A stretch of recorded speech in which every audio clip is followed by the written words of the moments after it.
All right, Shalom. Shalom. This is the brothers of GMS New Orleans coming at you with another live camp. But before we get started, as always, we're going to give all praises, glory, and infinite honors to Yahweh. Double honors to the apostles and elders of Great Millstone who rule and teach well. And peace and salutations to you sincere Akim out there, pushing this word in truth and sincerity to the four corners of the globe. May you brothers endure until the end. And to the few sincere Aqua, diligently learning in silence, Shalom. Shalom. And hey, it's another Saturday. It's another camp prophesying the word and prophesying, the downfall of Babylon the Great, which is one of the biblical names for the United States of America.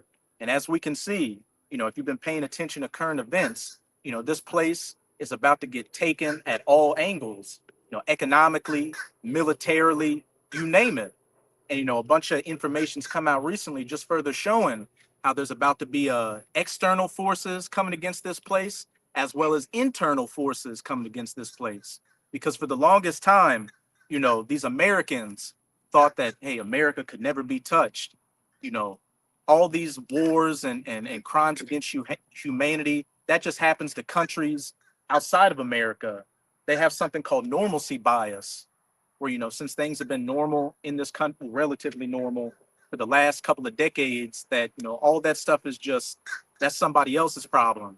But when we go into biblical prophecy and then line it up with current events, you Americans are about to find out that it's about to become your own problem in your own backyard. I'm going to start off with that, Ezekiel 38. It's the book of Ezekiel, chapter 38, verse 10. Thus saith the Lord Yahweh, it shall also come to pass that at the same time shall things come into thy mind, and thou shalt think an evil thought. And when you read up, this is talking about Gog, which is the biblical name for Russia in the scriptures. And then when you go down to verse 5, it talks about some of the allies of God, Persia, which is Iran, which keep that in mind because they're playing a major part right now. Ethiopia, Libya with them, all of them with shield and helmet. And then it says Gomer and all his bands. And Gomer is speaking of Turkey, which Turkey's a NATO member right now. But as we see in Ezekiel 38, there's going to come a point to where they're going to turn against the West, which we can already see because just recently Turkey, Saudi Arabia, and Pakistan signed an alliance deal. They said to protect themselves against Iran, but ultimately to protect themselves against the state of Israel, which this is what Ezekiel 38 is ultimately going into. These nations coming against the land of Israel and those Amalekite Edomites over there. But with these verses we're going into, keep in mind, it's talking about those Amalekites. But then on the other hand, it could be talking about America, these Americans as well. Keep going on. And thou shalt say, I will go up to the land of unwalled villages. I will go to them that are at rest, that dwell safely, all of them dwelling without walls, and having neither bars nor gates. And that's talking about you Americans and your mindset, those that are dwelling carelessly, thinking they're safe. Like we just said, normalcy bias, since nothing major has really ever happened on this landmass. Of course, you had the Civil War and the Revolutionary War, but that was nothing compared to like a World War I or World War II. Even an Iraq War or anything like that. Americans think that, oh yeah, that's just somebody else's problem. But it's about to become your problem. There's going to be IEDs going off in America. There's going to be terrorist attacks, whether domestic or foreign. There's going to be civil unrest, racial unrest, martial law. All these things that's just everyday life for a lot of these other countries out here is about to become everyday life for you Americans.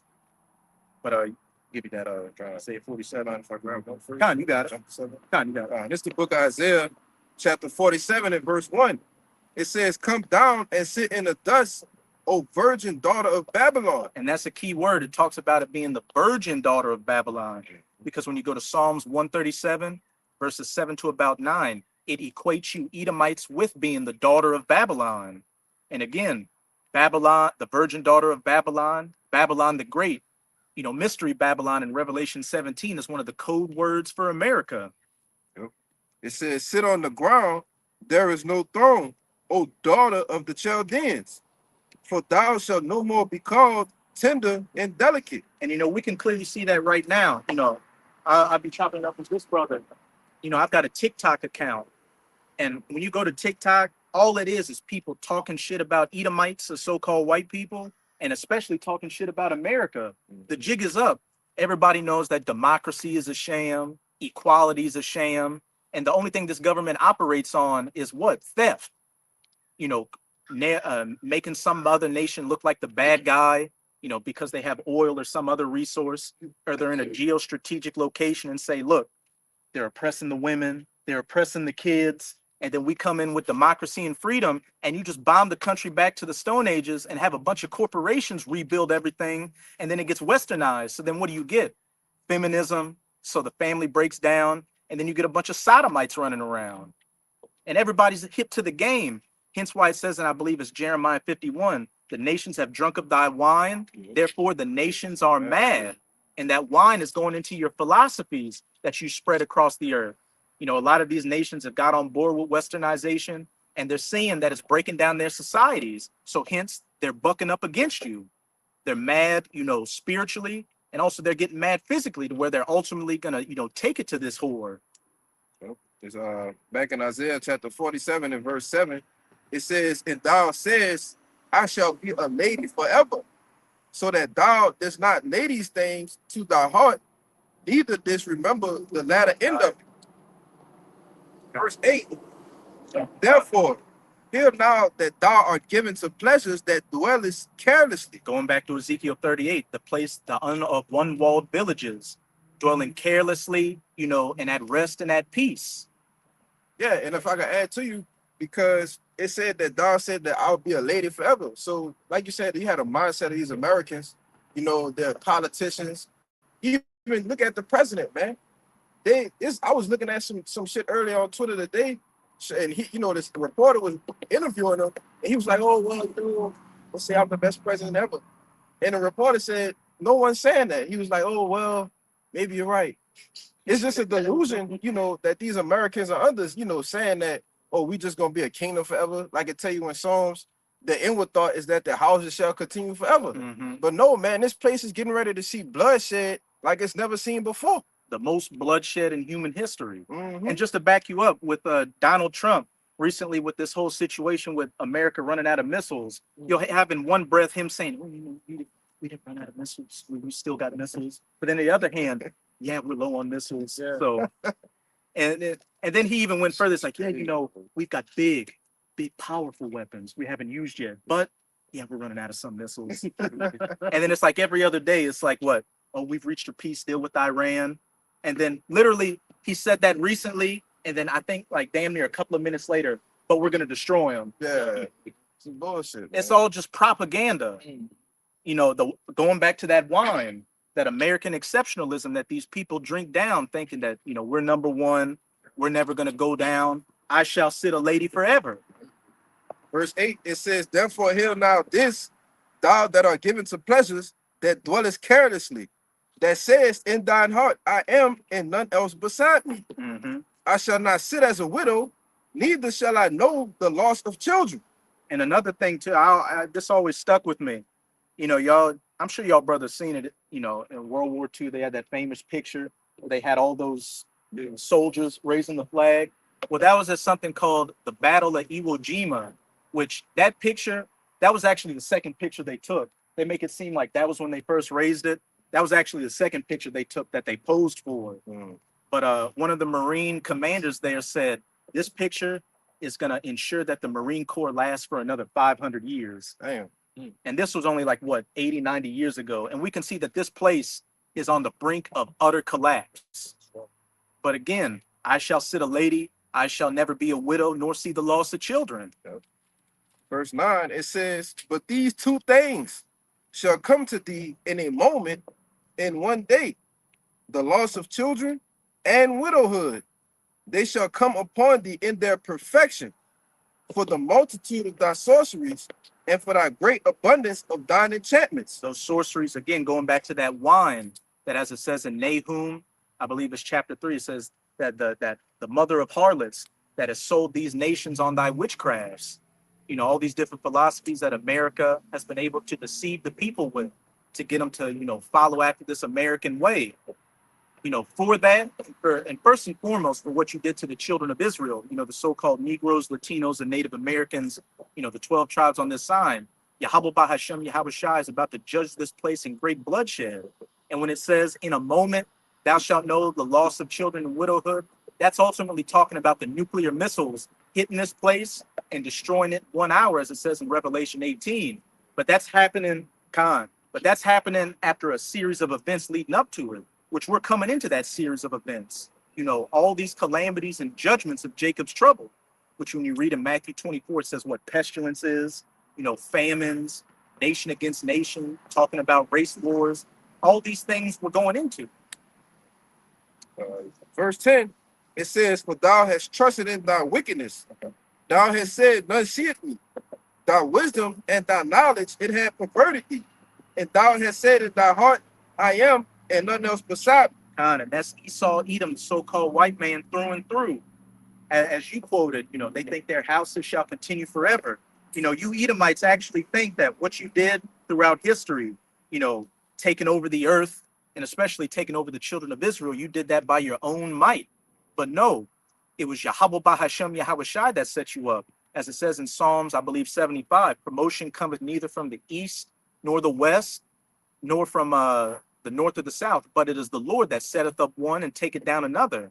And as it says in Daniel 4:22, and it is the Lord that setteth up men, and he setteth up the basest of men, which are you Edomites. And then in Genesis 27, your blessing was the fatness of the earth and the dew of heaven. By what? Your other blessing, the sword, which is your military might. Well, now we're at the time to where you've reached those bounds which you cannot pass. So that's why Yahweh Bahashem Yahweh Shai is bringing you down.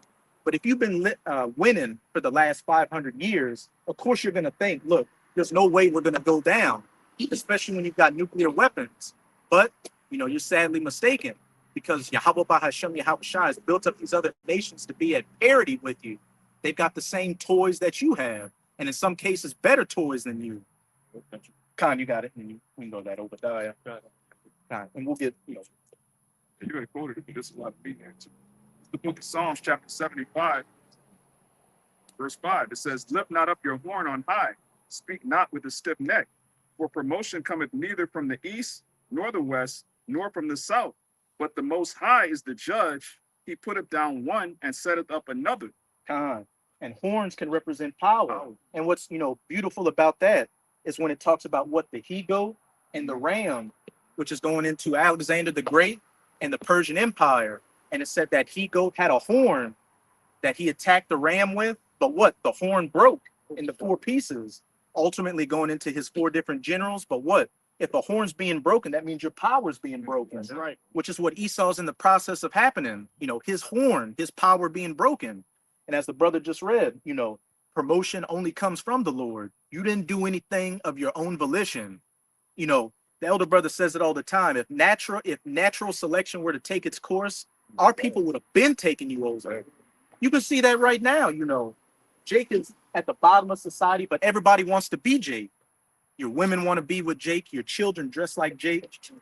Like, you're losing in your own kingdom. That's the spirit you brought up Persia, because they didn't think they were going to go down either. Yeah. Nobody thought the Persian Empire was going to go down. That was the most vast, regal society that the earth had ever seen. But the Lord, as it says here, promotion cometh neither from the east, nor of the west, nor from the south, but the Most High is the judge. He putteth down one and setteth up another. For in the hand of Yahweh there is a cup, and the wine is red. It is full of mixture, and he poureth out the same. But the dregs thereof, all the wicked of the earth shall wring them out and drink them. And hey, we can precept that with what? Lamentations chapter 4. Mm-hmm. If a brother want to get it, I think it's around. I'm right here on it. Con. I got that Jeremiah too for that. It's Lamentations chapter 4 and verse 21, and it reads, rejoice and be glad, O daughter of Edom, that dwellest in the land of Uz. The cup also shall pass through unto thee. Thou shalt be drunken and shall make thyself naked. Going back to that cup, and as the brother read in Psalm 75, you're going to drink that cup down to the dregs, which is ultimately going to be slavery. And our people have drank that cup and drink seconds and thirds on that cup. But you Edomites are about to drink, that cup 2 times over. You're about to go through it, and you're already going through it and can't take it. Yeah. Here it is, Jake. Jake been dealing with high prices, even when prices were low. Jake struggling job to job, paycheck to paycheck. Edomites always say, "Oh, pull yourself up by your bootstraps. Yeah. Stop being so lazy." Like the fact that the whole government structure isn't set up against Jake. But now, just because Pop Tarts went from $3 to $5 a pack, now you're bitching and moaning and worrying about everything. Well, hey, the best is yet to come. Back in Psalm 75, verse 9, it says, "But I will declare forever, I will sing the praises of the Most High, the power of Jacob. All the horns of the wicked also will I cut off, but the horns of the righteous shall be exalted." All the horns of the power of the wicked will I cut off. Not first and foremost you Edomites, but you other heathens as well. And we're going to get that in that Daniel chapter 2. China doesn't have next. Russia doesn't have next. The only people that have next are the nation of Israel. That's that horn that's going to be exalted, beginning with the horn of the house of David, the elect. Khan. Which one you had in Jeremiah? 49. 49. Verse 12. We're gonna go back to that one. Keep it locked and loaded. Oh yeah, we'll go to that Obadiah and we'll drop that one.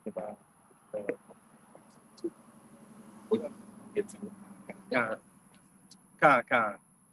This is that book of Obadiah 1 and verse 1. It says, "The vision of Obadiah, thus said Yahweh power concerning Edom.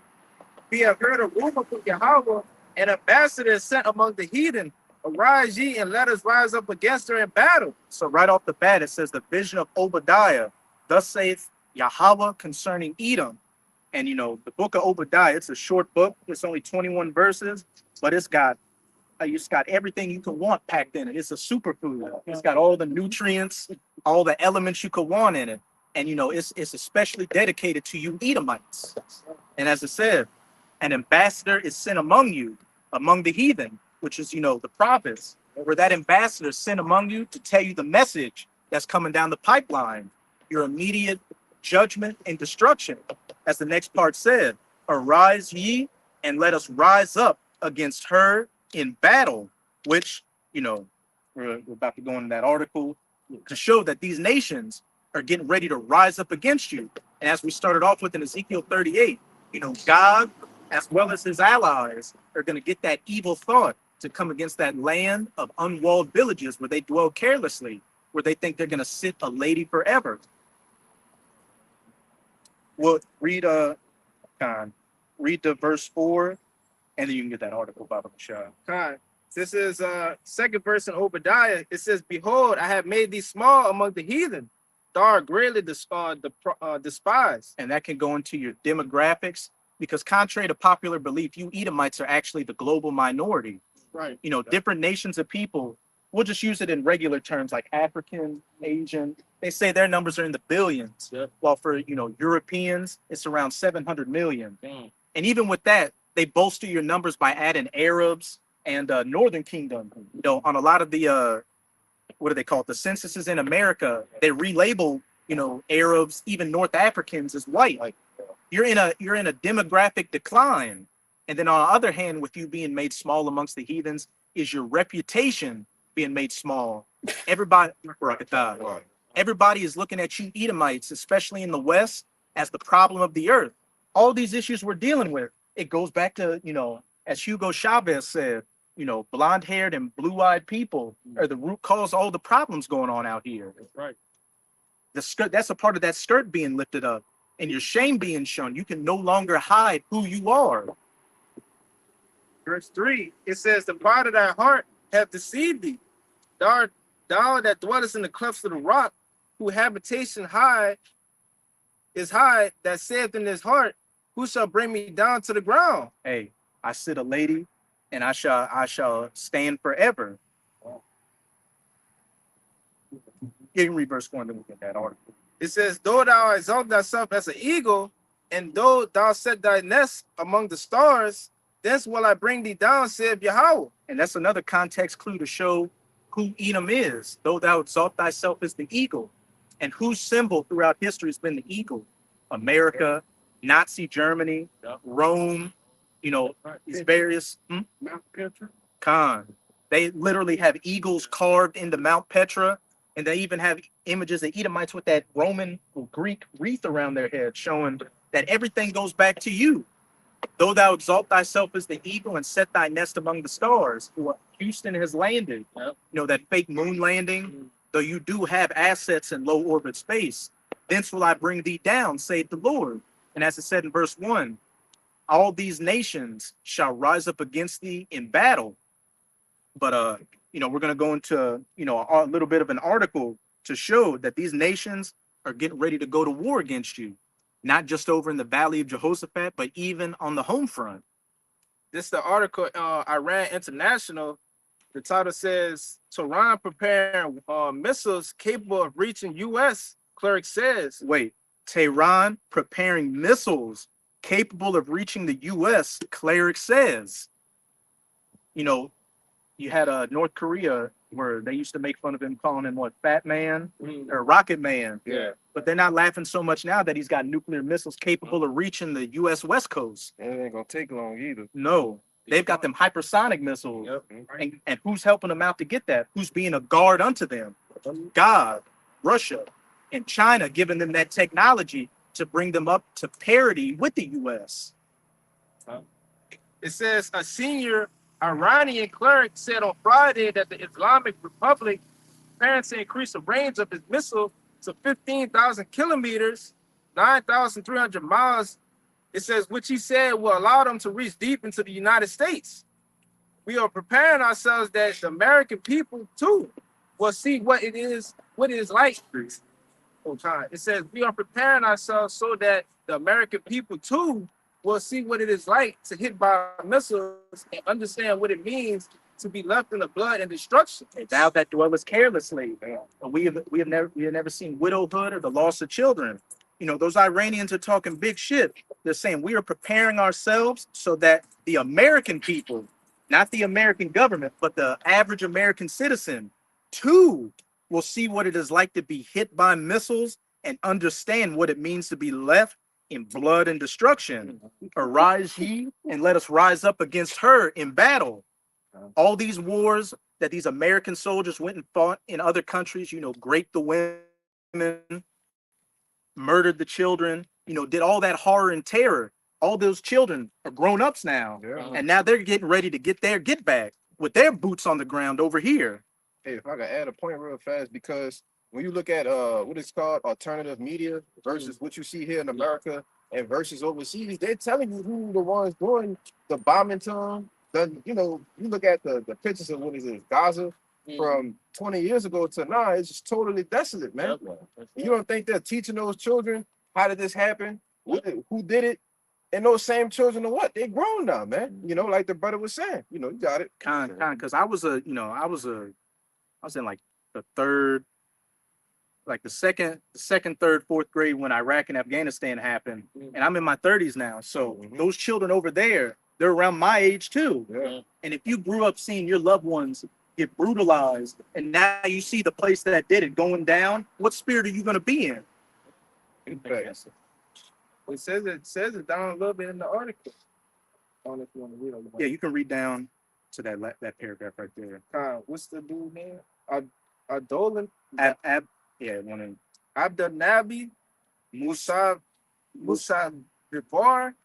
It says the Friday prayer leader in the southwestern city of Abbas said Musa Bibar also said Iran missile could reach deep into Jerusalem around 2,000 kilometers, approximately 1,240 miles away. It says leading chance of revenge. He expressed hope that Israel Prime Minister Benjamin Netanyahu, not a Jew, will be destroyed by Iranian forces. So they're talking big shit. They're saying America's going to get that smoke. And they're saying what? You know, them little hats are going to get that smoke as well. And going back to Ezekiel 38, Persia was one of those nations that's under God. So everybody's ready for the smoke. It's just you average Americans that aren't ready for the smoke. A lot of y'all are dwelling carelessly. here we are going into school season and especially football season. Yeah. Football coming up, Halloween coming up, Thanksgiving, Saturnalia or Christmas. So their minds are somewhere else to drown out the fact that you're living paycheck to paycheck. Your wife's cheating on you, your kids hate you. See, that's a guy that's dwelling carelessly. The only thing, he's driving towards his own destruction. He just doesn't know it yet.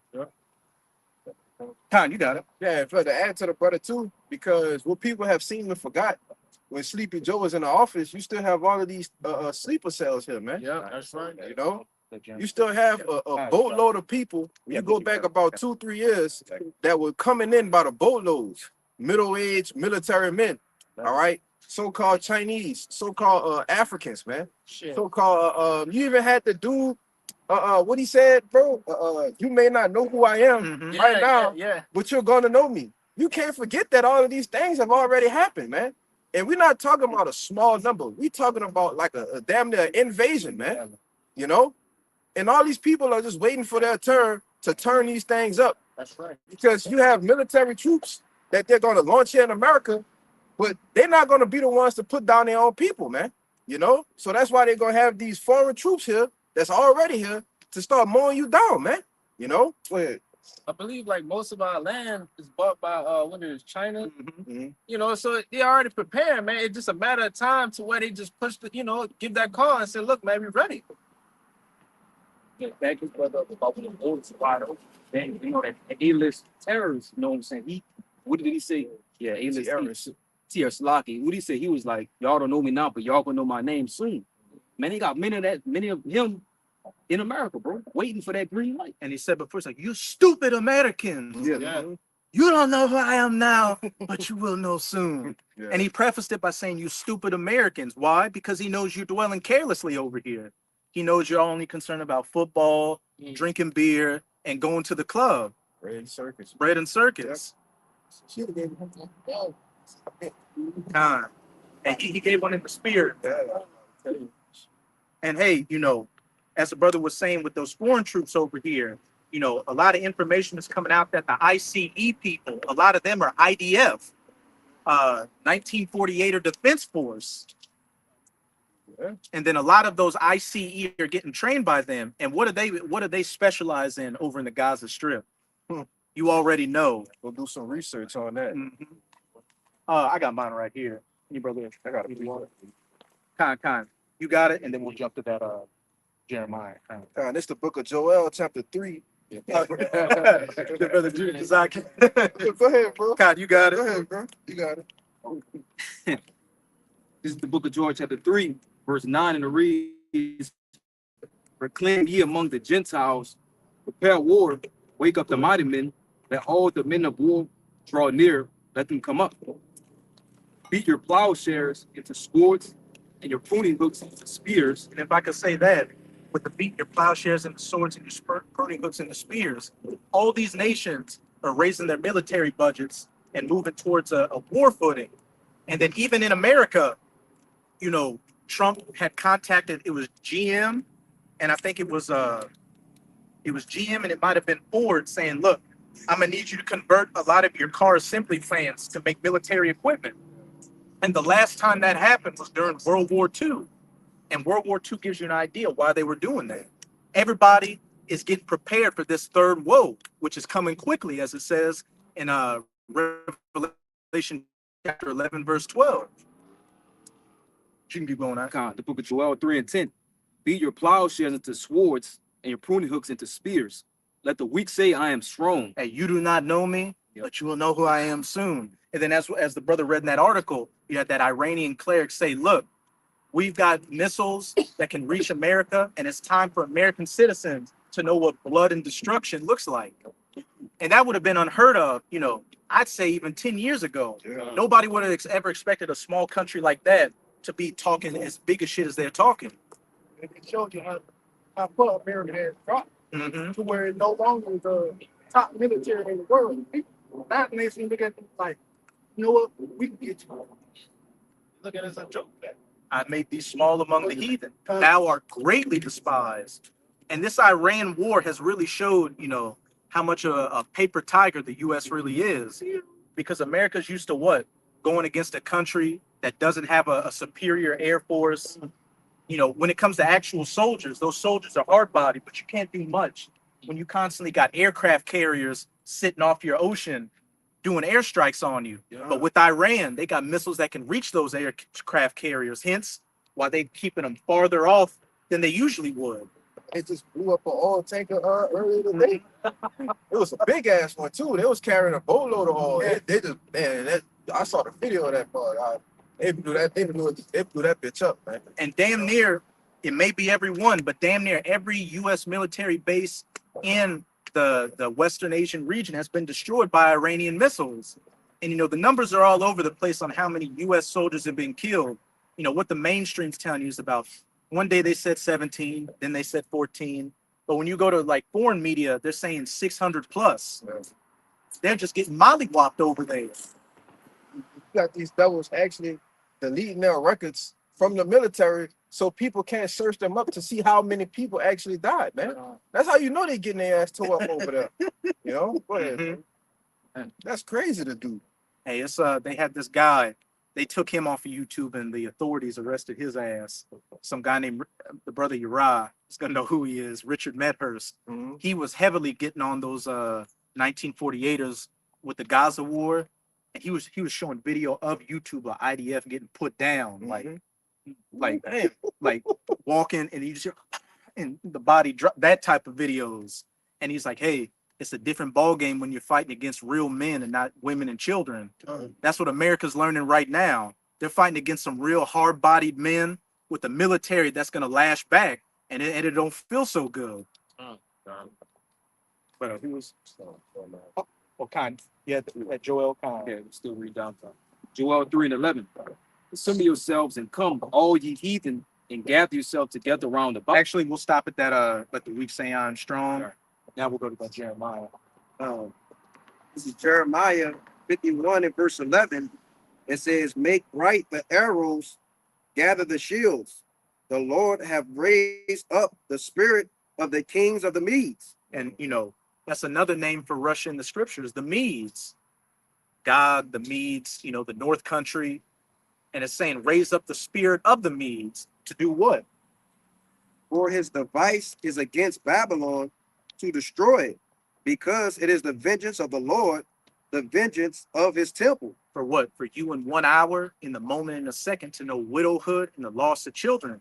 Ultimately going into those nuclear missiles hitting this place by God and these coalitions of nations that are going to be joined unto them. But before that happens, hey, there's going to be boots on the ground or sandals on the ground in the streets of America. Keep going. Verse 12. Set up the standard upon the walls of Babylon, make the watch strong. Set up the watchmen, prepare the ambushes. Prepare the ambushes.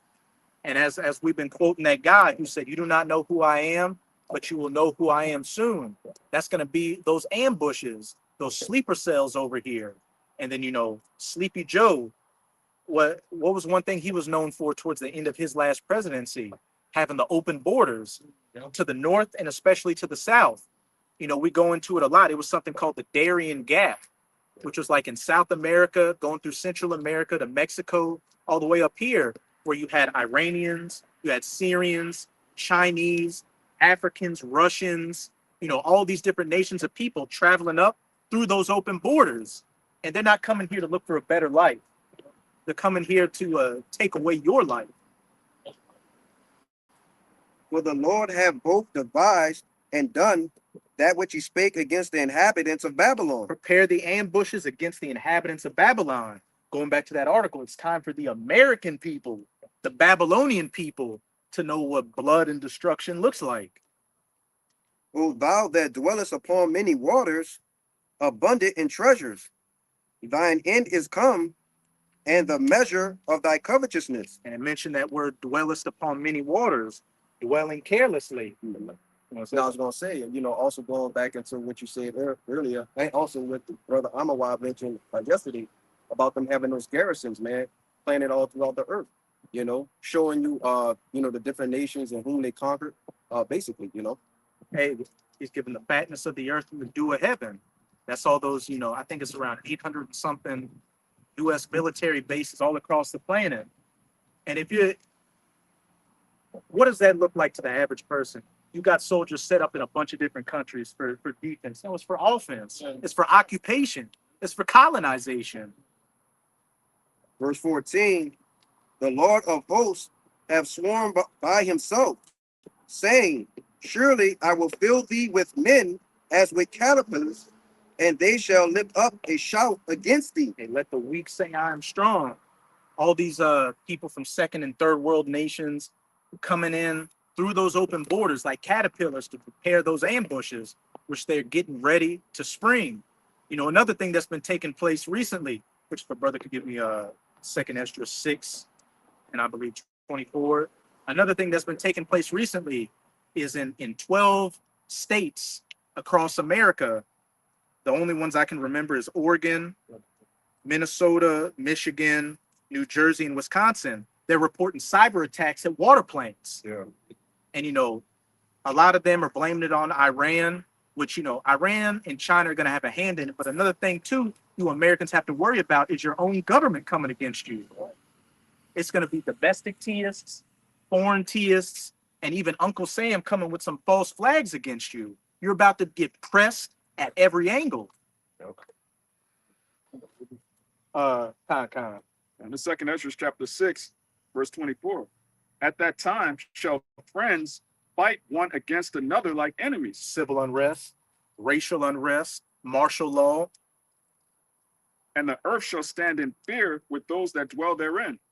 The springs of the fountains shall stand still, and in 3 hours they shall not run. The springs of the fountain shall stand still, and in 3 hours they shall not run. What does that sound like? Water getting cut off, which is one thing you Americans are going to go through. The infrastructure getting hit by cyber attacks, blackouts and EMPs, where you're not going to be able to turn on the faucet, flush the toilet, and the lights are going to be out. Yeah. And there's going to be food short. Well, read verse 22, Bible Kishak, because everything is going to be a vicious circle leading from one thing to another. As it says in Amos, if he fled from a lion, a bear met him. But then if he escaped the bear and put his hand on the doorpost, a serpent bit him. If Yahweh Bahashem Yahweh Shai is not protecting you out here, one of these calamities is going to get you. This verse 22, it says, and suddenly shall the sown places appear unsown, and the full storehouses shall suddenly be found empty. The full storehouses shall suddenly be found empty. Empty store shelves out here, which we got a little taste of that from 2019 to 2021 with the C19. But things eventually got back to normal. What are you going to do when, once those store shelves are empty, they're going to stay empty? Then reading back down goes into what? Friends fight one against another like enemies. People fighting each other just to get food. You got it. Hey, with your boy, the Shell CEO coming out and saying it's gonna be the diesel getting, man. Yeah, how you just throw out a word about diesel getting, brother? Y'all haven't heard that before? Like Armageddon, but with diesel. And we know once the diesel gets short, ain't no trucks pulling up to them grocery stores and shit, man. They go there 2-3 times a week. And like I said, the average store keeps about 2-3 days worth of food. So if that truck missed one delivery, it don't take much to empty out that store, Yeah, and I wanted to say that all of America society runs on diesel. So yes, without the trucks, what about the farmers? Maybe not be able to harvest they field. The stone places shall appear unsown. Yeah. Yeah, diesel is number one production when it comes to running America. Everything needs diesel. Even if the lights go out, you want to use a generator, it needs diesel. So hey, America doesn't run on Dunkin', it runs on diesel. I got a precept for you. I know Shy had one, then we'll go through brother's precept. Wait, where are you gonna start? Because we were going there. 14. 14. Hold yours. Let's get the other brothers out because we're going through. I got one back up. Okay. This real quick. It's second Ezra 16 and verse 21. It says, behold, victuals shall be so good, cheap You got upon started 18. 18. How'd you started 17? Okay. No, read verse. Read verse 1 and then jump to 17. God. This is second Ezra 16 and verse 1. It says, woe be unto thee, Babylon and Asia. Woe be unto thee, Egypt and Syria. And we know woe means destruction. So what? Woe unto thee, Babylon, Egypt, which are code names for America. So this is giving you an idea on who these main woes are coming towards. Go to 17. 17. Woe is me, who will deliver me in those days? The beginning of sorrows and great mournings, the beginning of famine and great death, the beginning of wars, and the powers shall stand in fear. The beginning of evils, what shall I do when these evils shall come? And we can relate this back to what? Matthew 24, verses 7 to 8. The beginning of what? Famines, nation against nation, earthquakes in diverse places. As it says in Isaiah 28:8, precept upon precept, line upon line. These scriptures, they back up each other from the New Testament to the Old Testament to the Apocrypha, and they're all telling the same story and leading to the same conclusion. Jacob's trouble, great chaos and judgment that's about to befall this earth, especially Babylon. Behold, famine and plague, tribulation and anguish are sent as scourges for amendment. Keep in mind, that's the second time it mentioned famine. Right, and it also mentions amendment, which is basically going into the betterment or improvement, man, to chastise the people and correct them as far as the Israelites are concerned. Because the other heathen nations, they don't have no outlet. It's over for them, especially if they're on the shores of America, man. Verse 20, and it says, "But for all these things, they shall not turn from their wickedness, nor be always mindful of the scourges." If I could say, I'm sure some brothers up here can give this account. Back during 2019 to 2021, it's like you had family members coming out of the woodworks, friends saying, "Oh, what's going on?" Because they knew, what you were involved in if you told them. And so, when things get dire, that's when Jake turns back to the Bible. Oh, what's going to happen next? This in the Bible. Yeah, you said these things were going to happen, but then what happened? When things got back to normal, they went back to scoffing, not always being mindful of the scourges. And even when these terrors come, what is a lot of our 2/3 of our people going to turn to? Going and getting that microchip instead of taking heed to the words of the prophets. I was going to let it go.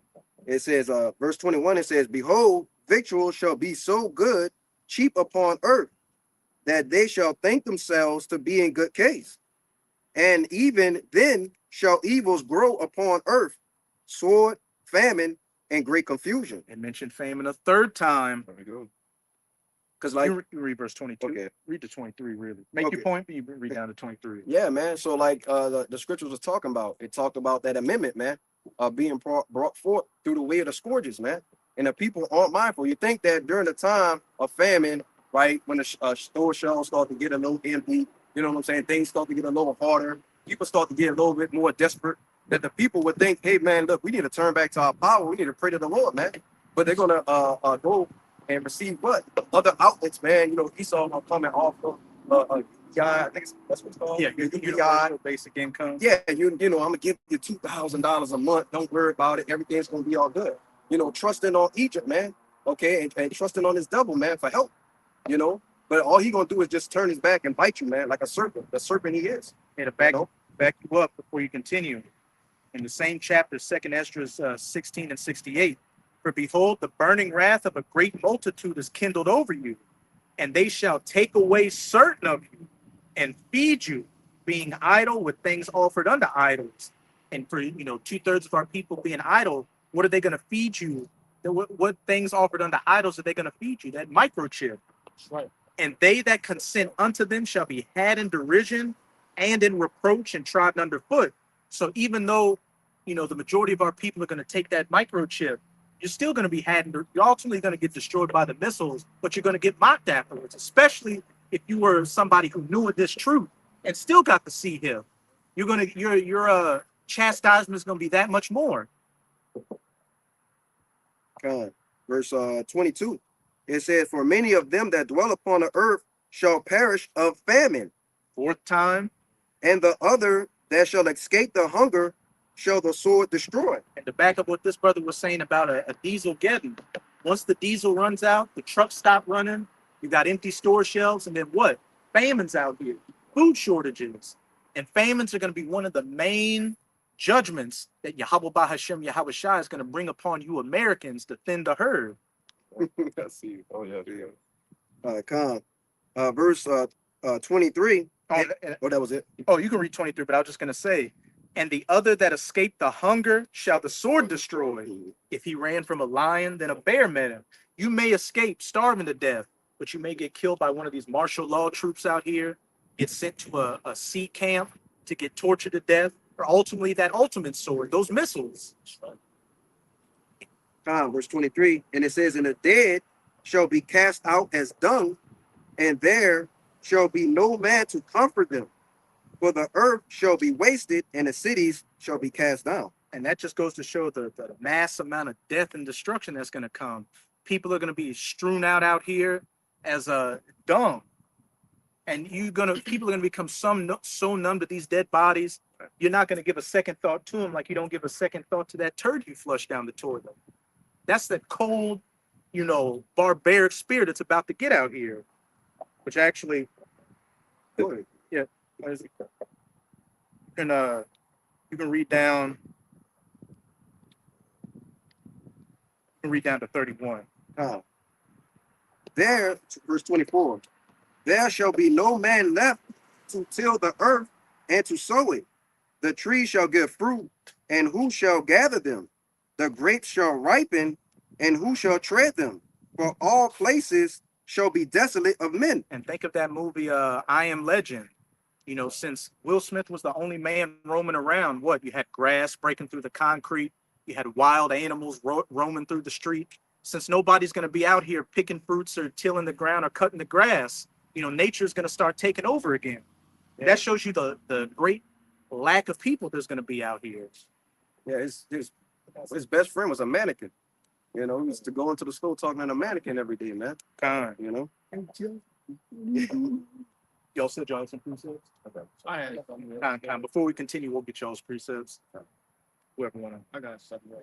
Just backing up that normalcy of the seeing of corpses, man. All right. This the book of Nahum, chapter 3 and verse 1. And it reads, hey, you have that? It says, woe to the bloody city. It is it is all full of lies and robbery. Hey, sorceries, the witchcrafts, and the deceit, which will make the nations drunk. And then what's it saying in Ezekiel 35? Since thou hast not hated blood, blood shall pursue thee. America is that bloody city. It reads, the prey departeth not, the noise of a whip and the noise of the rattling of the wheels and of the prancing horses and of the jumping chariots. Those jumping chariots are going into airplanes. Like your chariot jumping. That's the best way to describe it. That's right. But you break it down, Yeah, come on. However you want to do it. Verse 3, it says, the horseman lifted up both the bright sword and the glittering spear, and there is a multitude of slain, and a great number of carcasses, and there is none end of their corpses. They stumble upon their corpses. God, and they shall be as dung. It's right. You'll be walking. This is gonna be a normal occurrence. Just see that one Instagram model, that one baddie. She's gonna be laying there like that. Just step over. Sorry, baby. Mm-hmm. It's about to get bad. It's about to get medieval out here. That was it on it. Just to back up what you said at the beginning about the whoredoms and the witchcraft, I'll get the next verse. Verse 4 says, because of the multitude of the whoredoms of the well-favored harlot. The mother of harlots in Revelation 17, Mystery Babylon. It reads, the mistress of witchcrafts that selleth nations through her whoredoms and families through her witchcrafts. In Isaiah 47, thou hast wearied thyself in thy sorceries, and thy witchcrafts to deceive these nations, and has made the nations mad off of them. And what? Now the nations are mad to the point to where they're setting up those ambushes and filling this place with men like caterpillars to take it down. But you said you had one? Yeah, yeah, something like that. You got it. Kind of. I put in Google Eyes. How long does it take for famine to happen when supply trucks start running? He said if supply trucks start running, a major food crisis start in just a few days, and a severe famine can develop in about 30 to 60 days. Then he broke it down. He said in 3 days, fresh food like milk, meat, and vegetables run out. People panic and buy everything left on the shelf. Gas trucks run out of fuel because trucks get that too. In a week, grocery stores are totally empty. A week. And the Lord is already shortening the days, so a week is like 3 days at this point. Water treatment plants also start running low on chemicals needed to clean tap water. And in 3 hours shall the water not run. In 2 to 4 weeks, city stores have no food left. And soon shall the full storehouse be found empty. Food still exists out on farms, but nobody can move it to the cities without the trucks. Hey, going back to that second Ezra 16, a lack of men, so nobody will be able to pick the grapes or till the fields. Hey, everything's lining up.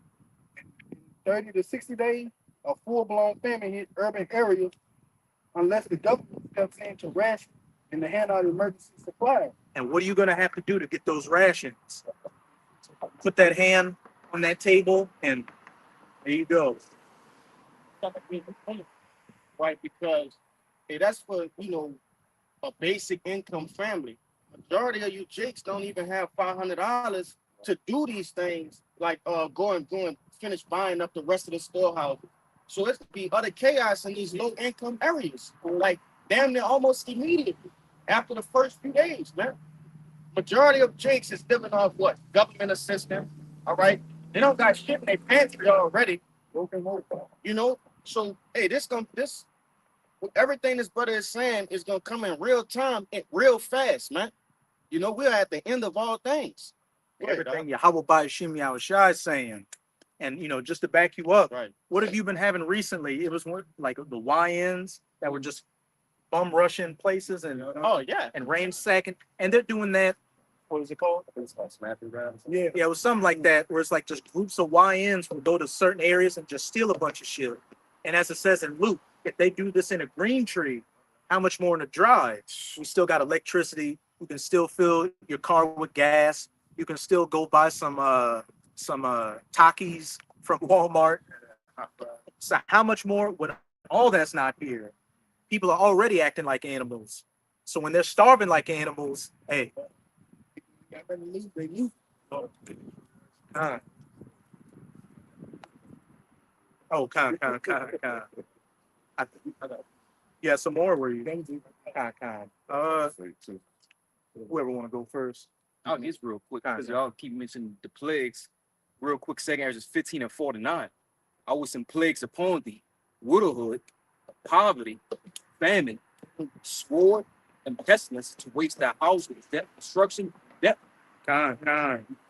Hey, I will send plagues upon thee, widowhood, poverty, famine, sword, pestilence to waste thy houses with destruction and death. And when you read a few verses up, it says, and thou Asia, that are partaker of the hope of Babylon. So this is not just going to be happening in America. It's going to be happening in countries all across the planet. That's right. And remember what it said in 2nd Ezra 16 and 1. Woe to thee, Babylon and Asia. You Moabites, the so-called Chinese, are going to get it. You Europeans are going to get it, which what? They're going through a horrific heat wave right now where it's in the thousands of people that are dying of heat stroke. Yahweh Bahashem Yahweh Shai is touching this place. If I could say, Japan just went through a massive tsunami, man. A massive tsunami. Hey, that's Isaiah 28 and 29. The Lord with tempest and storm. Right. Everything's covered. Mm-hmm. That was it? Yeah, that was This is Jeremiah 30 and 4. It says, he for the words that Yahweh spake concerning Israel and concerning Judah. But thus said Yahweh, we have heard a voice of trembling, a voice of fear and not of peace. actually now and see whether a man do a travail with a child. Wherefore do I see every man with his hands on his loins as a woman in travail? And all faces are turned into pale. Still got that. Could you Last read, jump to 57 and read to 58. Because just to back you up where it said, I see every man with his hand upon his loins like women. You know, the most badass Jason Statham person out here, Jack Reacher type person out here. When these calamities really come, you know, you're gonna have those type of men breaking down. Because what? You may have a strong body and a skill set, but a lot of y'all's mentality is weak. You start seeing real quick, you start seeing women and children get put down. You know, this society is already sifted out over the women and the children. They're just going to completely shatter. What's a female? What's a female? Before one of them IDF troops hit you in the face with the butt of their gun. Yes, Yeah, verse 7 it says, alas, but that day is great, so that none is like it. It is even the time of Jacob's trouble, but he shall be saved out of it. It is even the time of Jacob's trouble, but he shall be saved out of it. Speaking of those of the elect, which, as it says in Daniel chapter 12, you know, those that are written in the book, the archangel Michael is going to stand up for him. Right. You know, it also says the righteous shall scarcely be saved. You know, we're going to be in the midst of this chaos as well. The only difference, Ezra said in 2nd Ezra 16 and 17, woe is me, woe is me. Who will deliver me in those days? Because he saw himself in these days and saw how bad it was. But that is why we're diligently doing what we're doing right now. You know, standing upon our watch, preaching this word to get the blood off of our hands in hopes of having that hedge over us. Because if Yahweh Hashem Yahweh Shai is not in your corner, hey, that's it for you. You got it. Because that's why I tell you in Job, is that Peter, they tell you to gird up the loins of your mind, man. Because if you're not spiritually building, all right, your mental capacity to see these things and endure these things, it's over for you, man. You know, when you in the midst of Jacob's trouble and you see 15 women get mowed down right there, a lot of Jason's gonna, you know, start shaking, just sit there and just wait to die, man. Yeah. You just have to have your mind made up and to go through it, man. Because none of us up here are exempt from going through Jacob's trouble. We ain't just gonna walk through it on eggshells. No, we gotta go through that too, man. You know, that's why we have our mind is made up, our minds is girded up to prepare ourselves to see these things, man.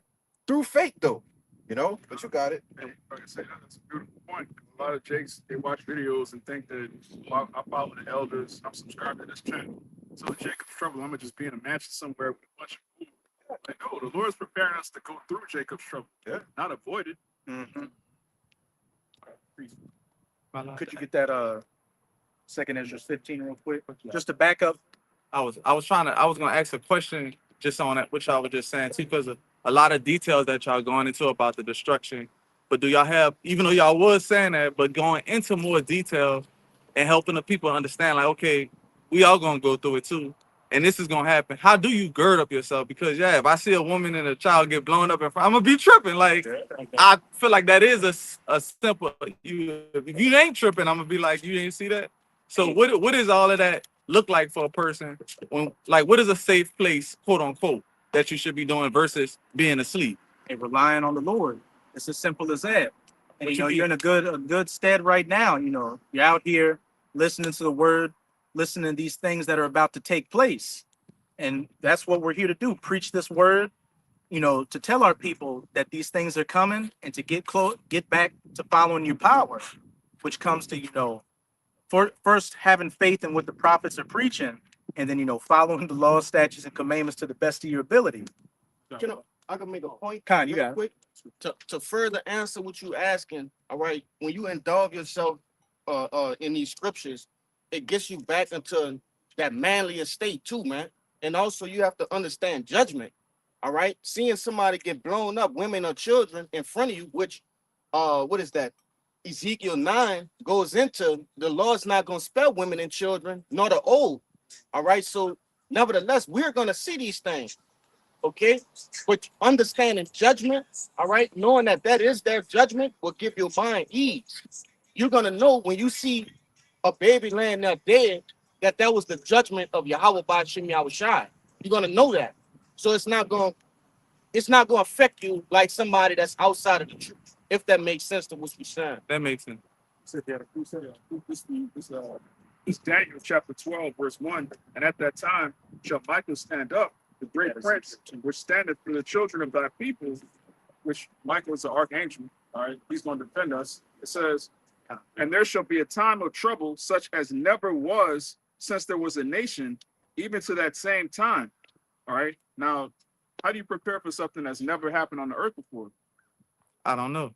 You can't. You can't. Oh, It's not a trick question, bro. yeah, no, I'm glad you asked. You looked there. Yeah, so the Lord is about to show us things that the earth has never seen. Right. Esau has weapons, he has technology that he shows bits and pieces in these movies, but we're about to see things we've never seen. So the only way to prepare for the unseen is, like the brothers have been saying, and have faith.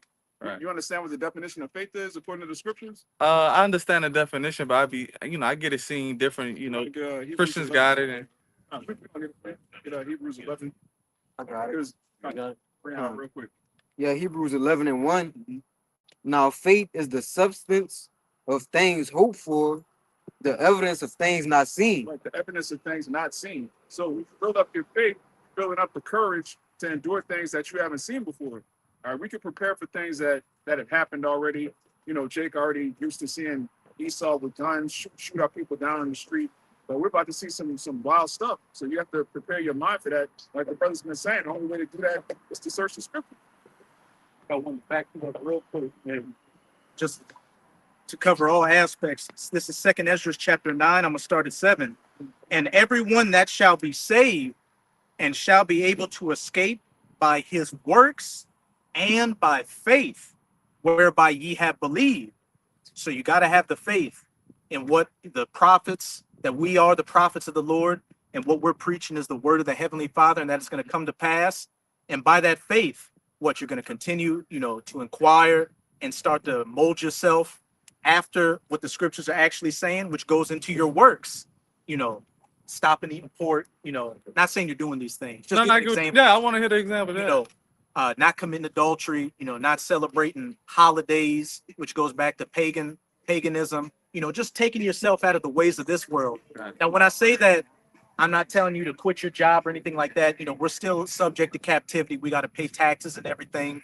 But search the scriptures and get more towards the mindset of where our forefathers were in. Mm-hmm. And hey, you're out here right now. You came out a couple of weeks ago.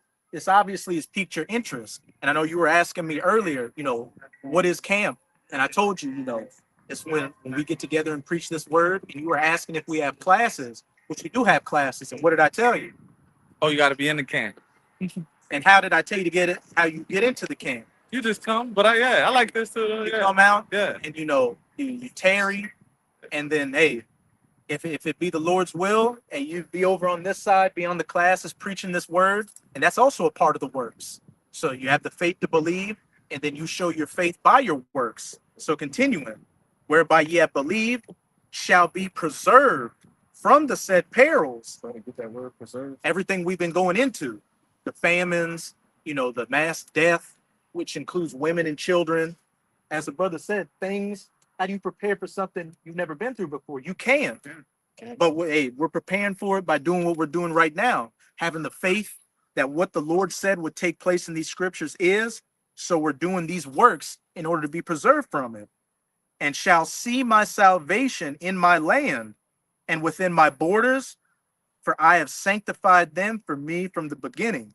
What you got it? Real quick, if I can finish this verse, because that's beautiful that you brought that out. Because at the end of this verse it says, "And there shall be a time of trouble such as never was since there was a nation, even to that same time." This is the point right here. "And at that same time, thy people shall be delivered, every one that shall be found written in the book." So it's the same way we talk about World War III, race wars, famines, all of these things. The Bible says that there's a remnant of people that's going to be delivered from that. So our faith is that we're part of the number of the elect that's going to be delivered out of that. So, we prophesy about war and pestilence because that's what prophets do. But we're not saying it as if we're all going to die. Every man on this side right now, we have the faith that the Lord's going to deliver us out of these things. That's why we put forward our best foot forward, studying, being a brother, being the best man of the Lord that we could be, because we know in that day the Lord's gonna remember our works. He's gonna save us. That's our hope. Ezekiel, so give me Ezekiel 3, read verse 17 to 19. I got something. Con. All right, y'all can get yours. Yeah, con. Yeah. This is for you, bro. This is Psalms, the 91st chapter, and I'll start at the top, but I'm gonna jump to a point. All right, this Psalms 91:1. It says, "He that dwelleth in the secret place of the Most High shall abide under the shadow of the Almighty. I will say to the Lord Yahweh, He is my refuge and my fortress, and my power. In Him will I trust. Surely He shall deliver thee from the snare of the fowler and from the noisome pestilence." Now I'm gonna jump down to. I can read the whole verse, but huh? Yeah, I might as well. Real quick. It says, "He shall cover thee with his feathers, and under his wings shalt thou trust. His truth shall be thy shield and buckler." So this truth is our shield and buckler. Having the Lord come sup with us, deal with us, having an understanding of the wisdom and knowledge that we actually dealing with in the scriptures. That's going to be what comfort us, as it says in Isaiah 33:6, that wisdom and knowledge is going to be the stability of our times. So when you seeing all these, different all hell breaking loose, the wisdom and knowledge of the scriptures is going to keep us stable. Yeah. That's going to keep our minds afloat to, keep pushing, because we understand prophecy. We understand what's going on. Yeah. People in the world, they fear what they don't know. Yeah. We understand what's going on, so therefore we ain't going to have no fear. Yeah. Right? Let me finish it out for you. It says, "Thou shalt not be afraid for the terror by night, nor for the arrow that flieth by day, nor for the pestilence that walketh in darkness, nor for the destruction that wasteth at noonday." It's the point I want to get to.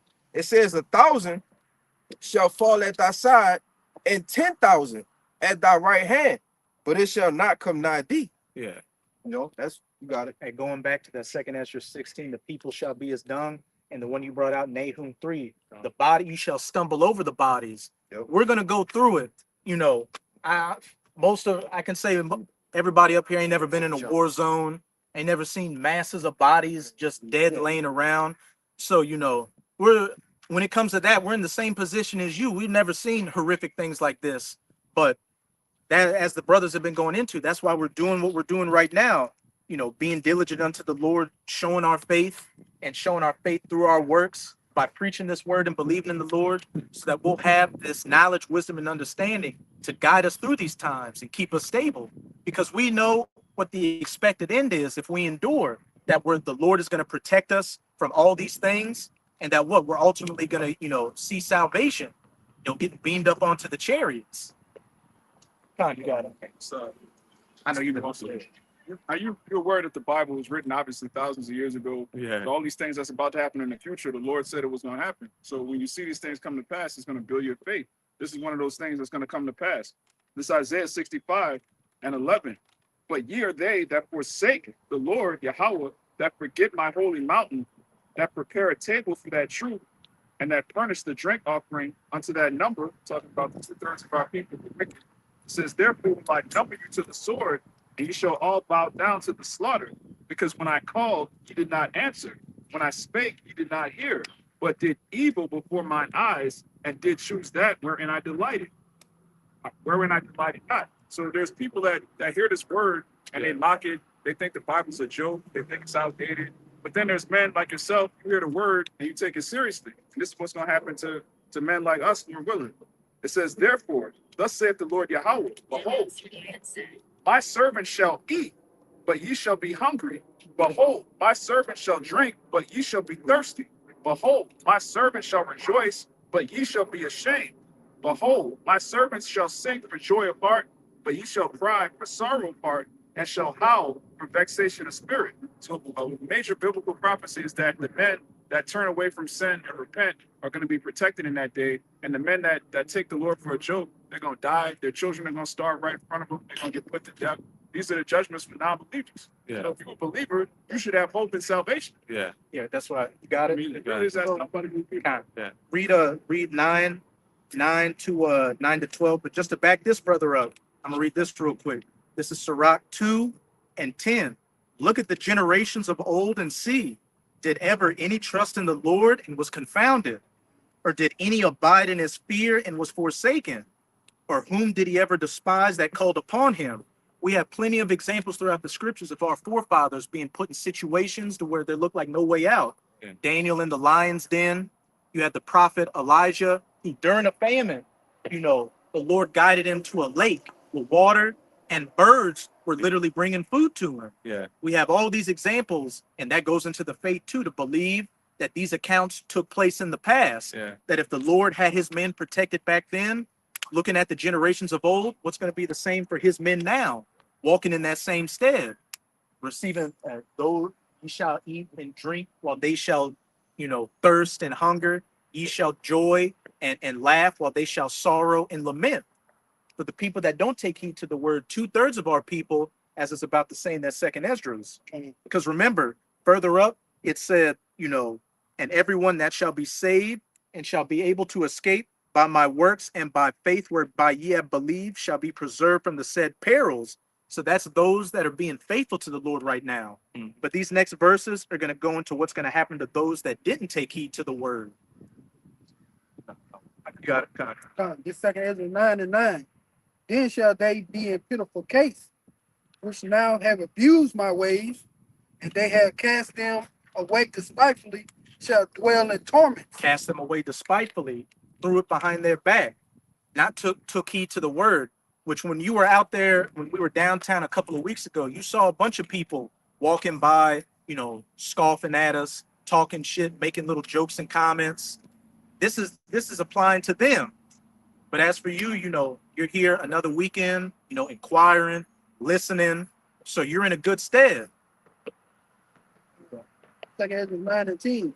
For such as in their life have received benefits and have not known me. And an example of those benefits can be what?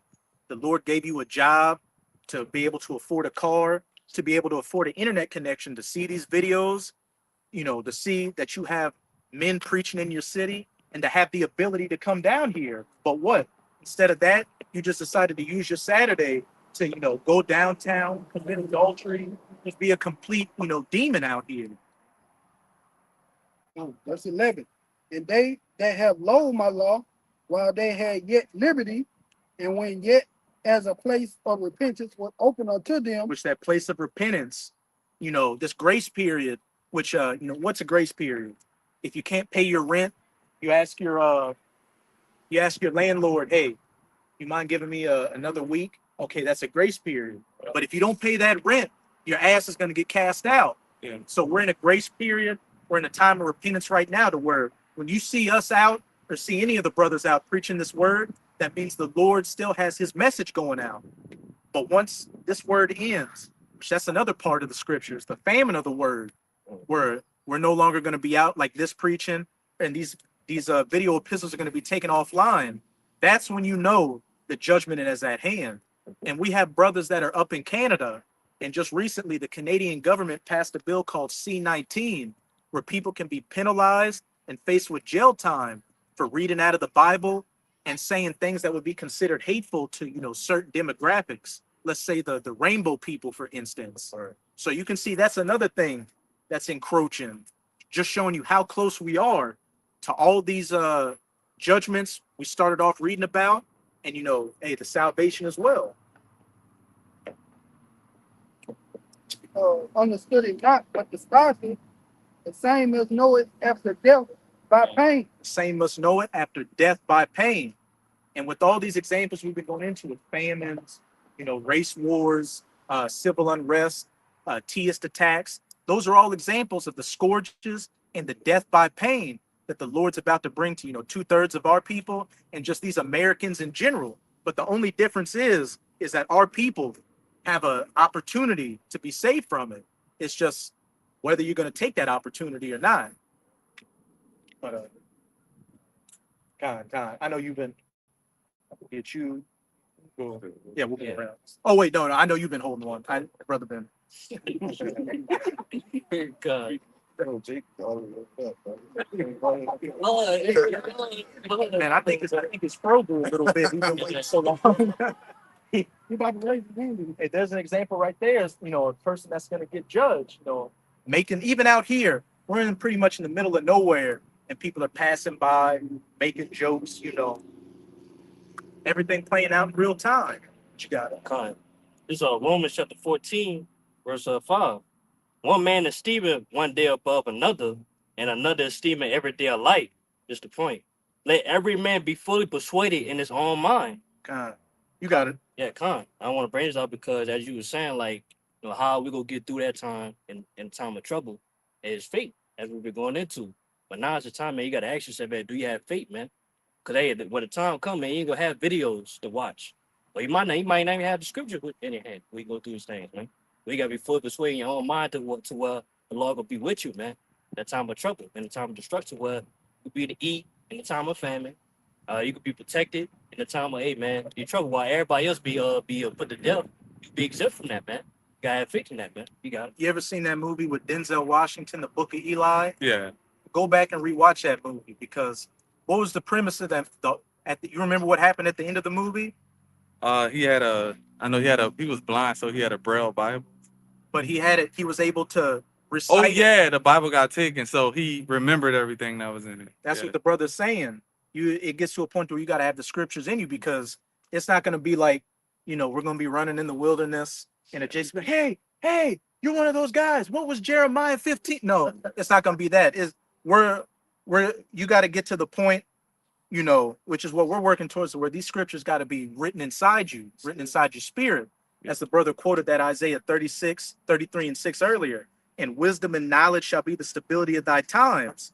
You got to have that faith built into you to believe in this word, and to study the word, and inquire, and as you're doing right now, being around the men. So when that time comes, when you get put into these situations, and I know other brothers can attest to this.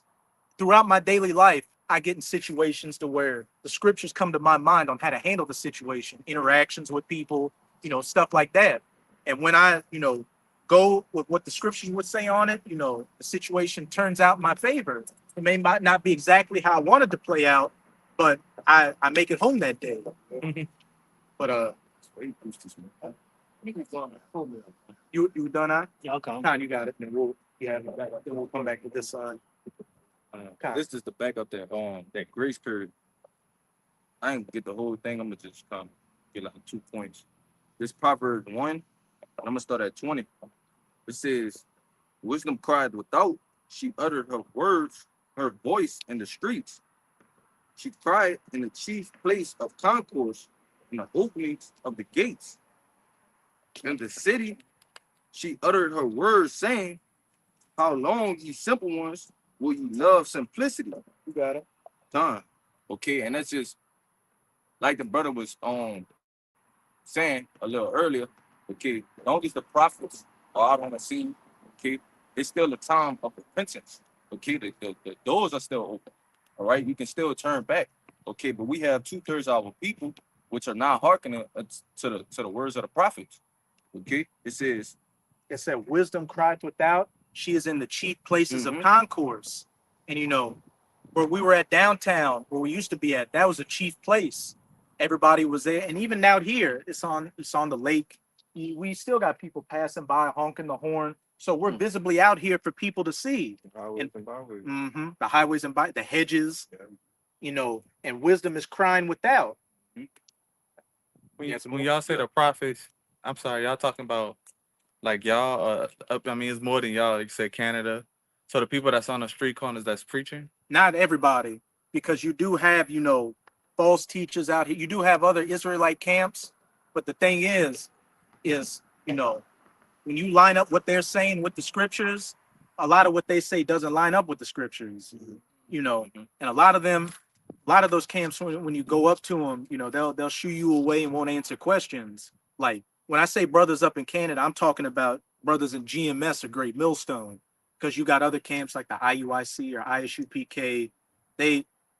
We believe, I say we know the mark of the beast in Revelation 13 is the micro C hip that we've been going into. They say otherwise. Yeah, they say I'm not doing all this. They say what you just said before too, but that both could be true too. They were just saying how you guys are saying like your mark could be like right now is open. So if you reprove your ways, you could be saved during that time. But if you not, just like I was reading it, Ezekiel, Jeremiah, the people who doing bad, who don't want to turn, their mark basically with death. And the people who doing well, like y'all said, is gonna be welcome to life. The thing is, but a little leaven it the whole lump. Yeah, also, that's the word mark in English. When you go into the Hebrew and the Greek, that's two different words. So mark in Ezekiel 9 is the wa, which is a mark of exemption.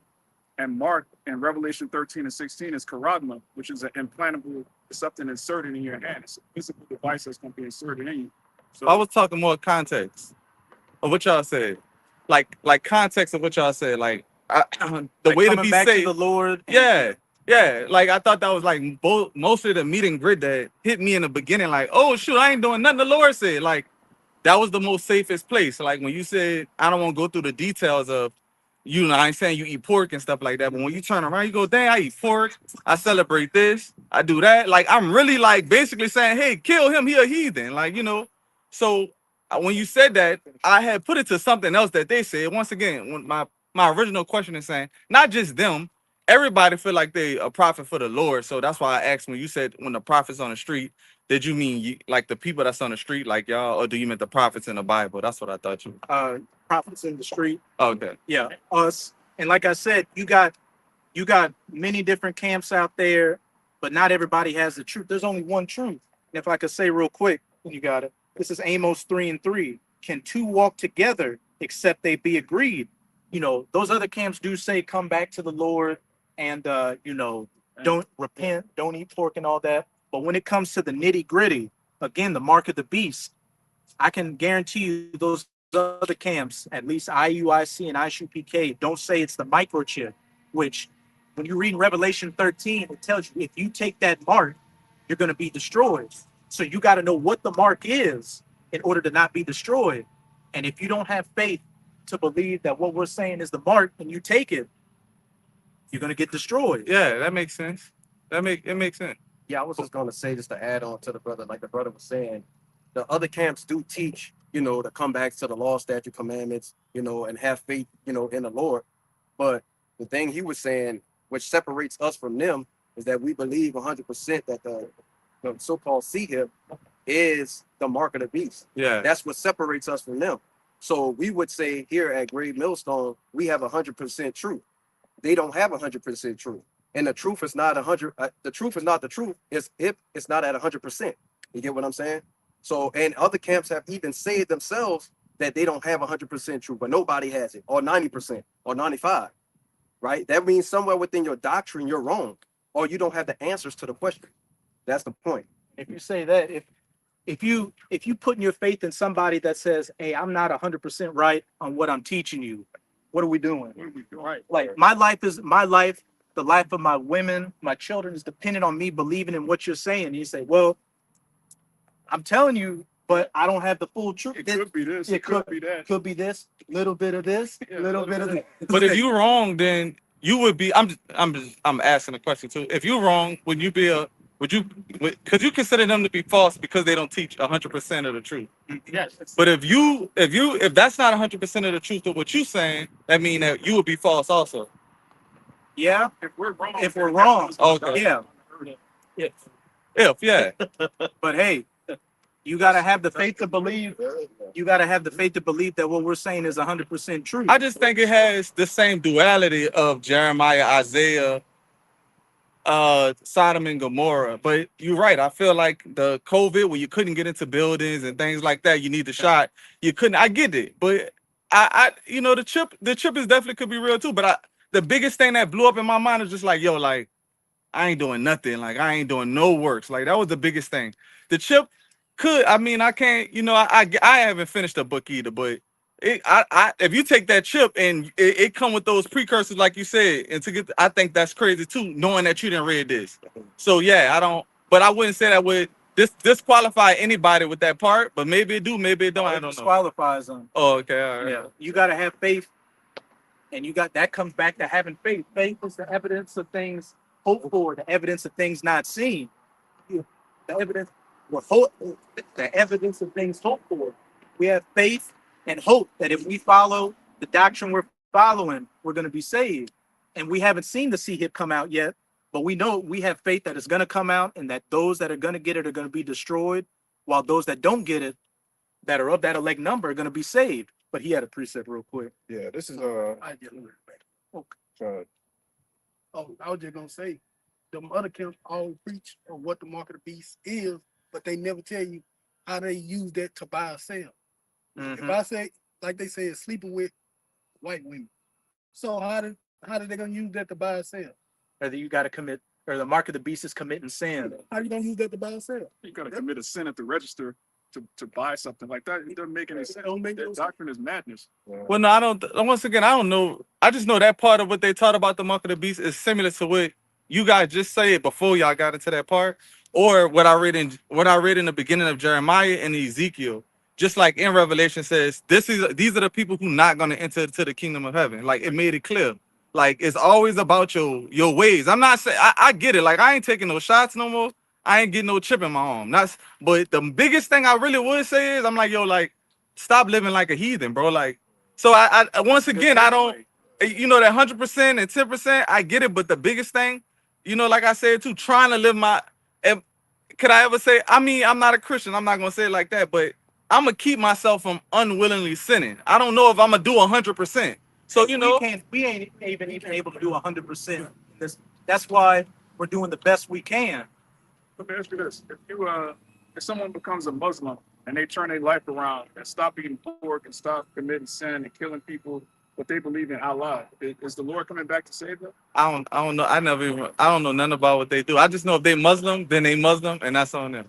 That's all I know. I know you asking me a straight up question. I don't have a problem with. I'm saying it like this: they're born to be Muslim, just like Esau is born to be Esau. I get it. The elect is born to follow Yahweh Shai. What I'm saying is, if you do certain things that are righteous, like not eating unclean foods and not committing adultery, becoming a so-called religious person, you're still gonna be destroyed if you don't believe in the Lord. So your mind is kind of wrapped around like, do I need to repent? Do I need to do the right thing? Which you should. That's a major part of repenting. But you need to believe in Yahweh Shai. Of Jesus. That's the most important thing. Yeah, I would agree. Everything else is gonna follow. Yeah, I would agree. I know this brother you got it after him. This real quick, this Romans 3, I had a different precept, but it kind of guided me to this one. This Romans 3 and verse 23. It says, "For we all have sinned and come short of the glory of the Most High, being justified freely by his grace through the redemption that is in Hamashiach Yahushua."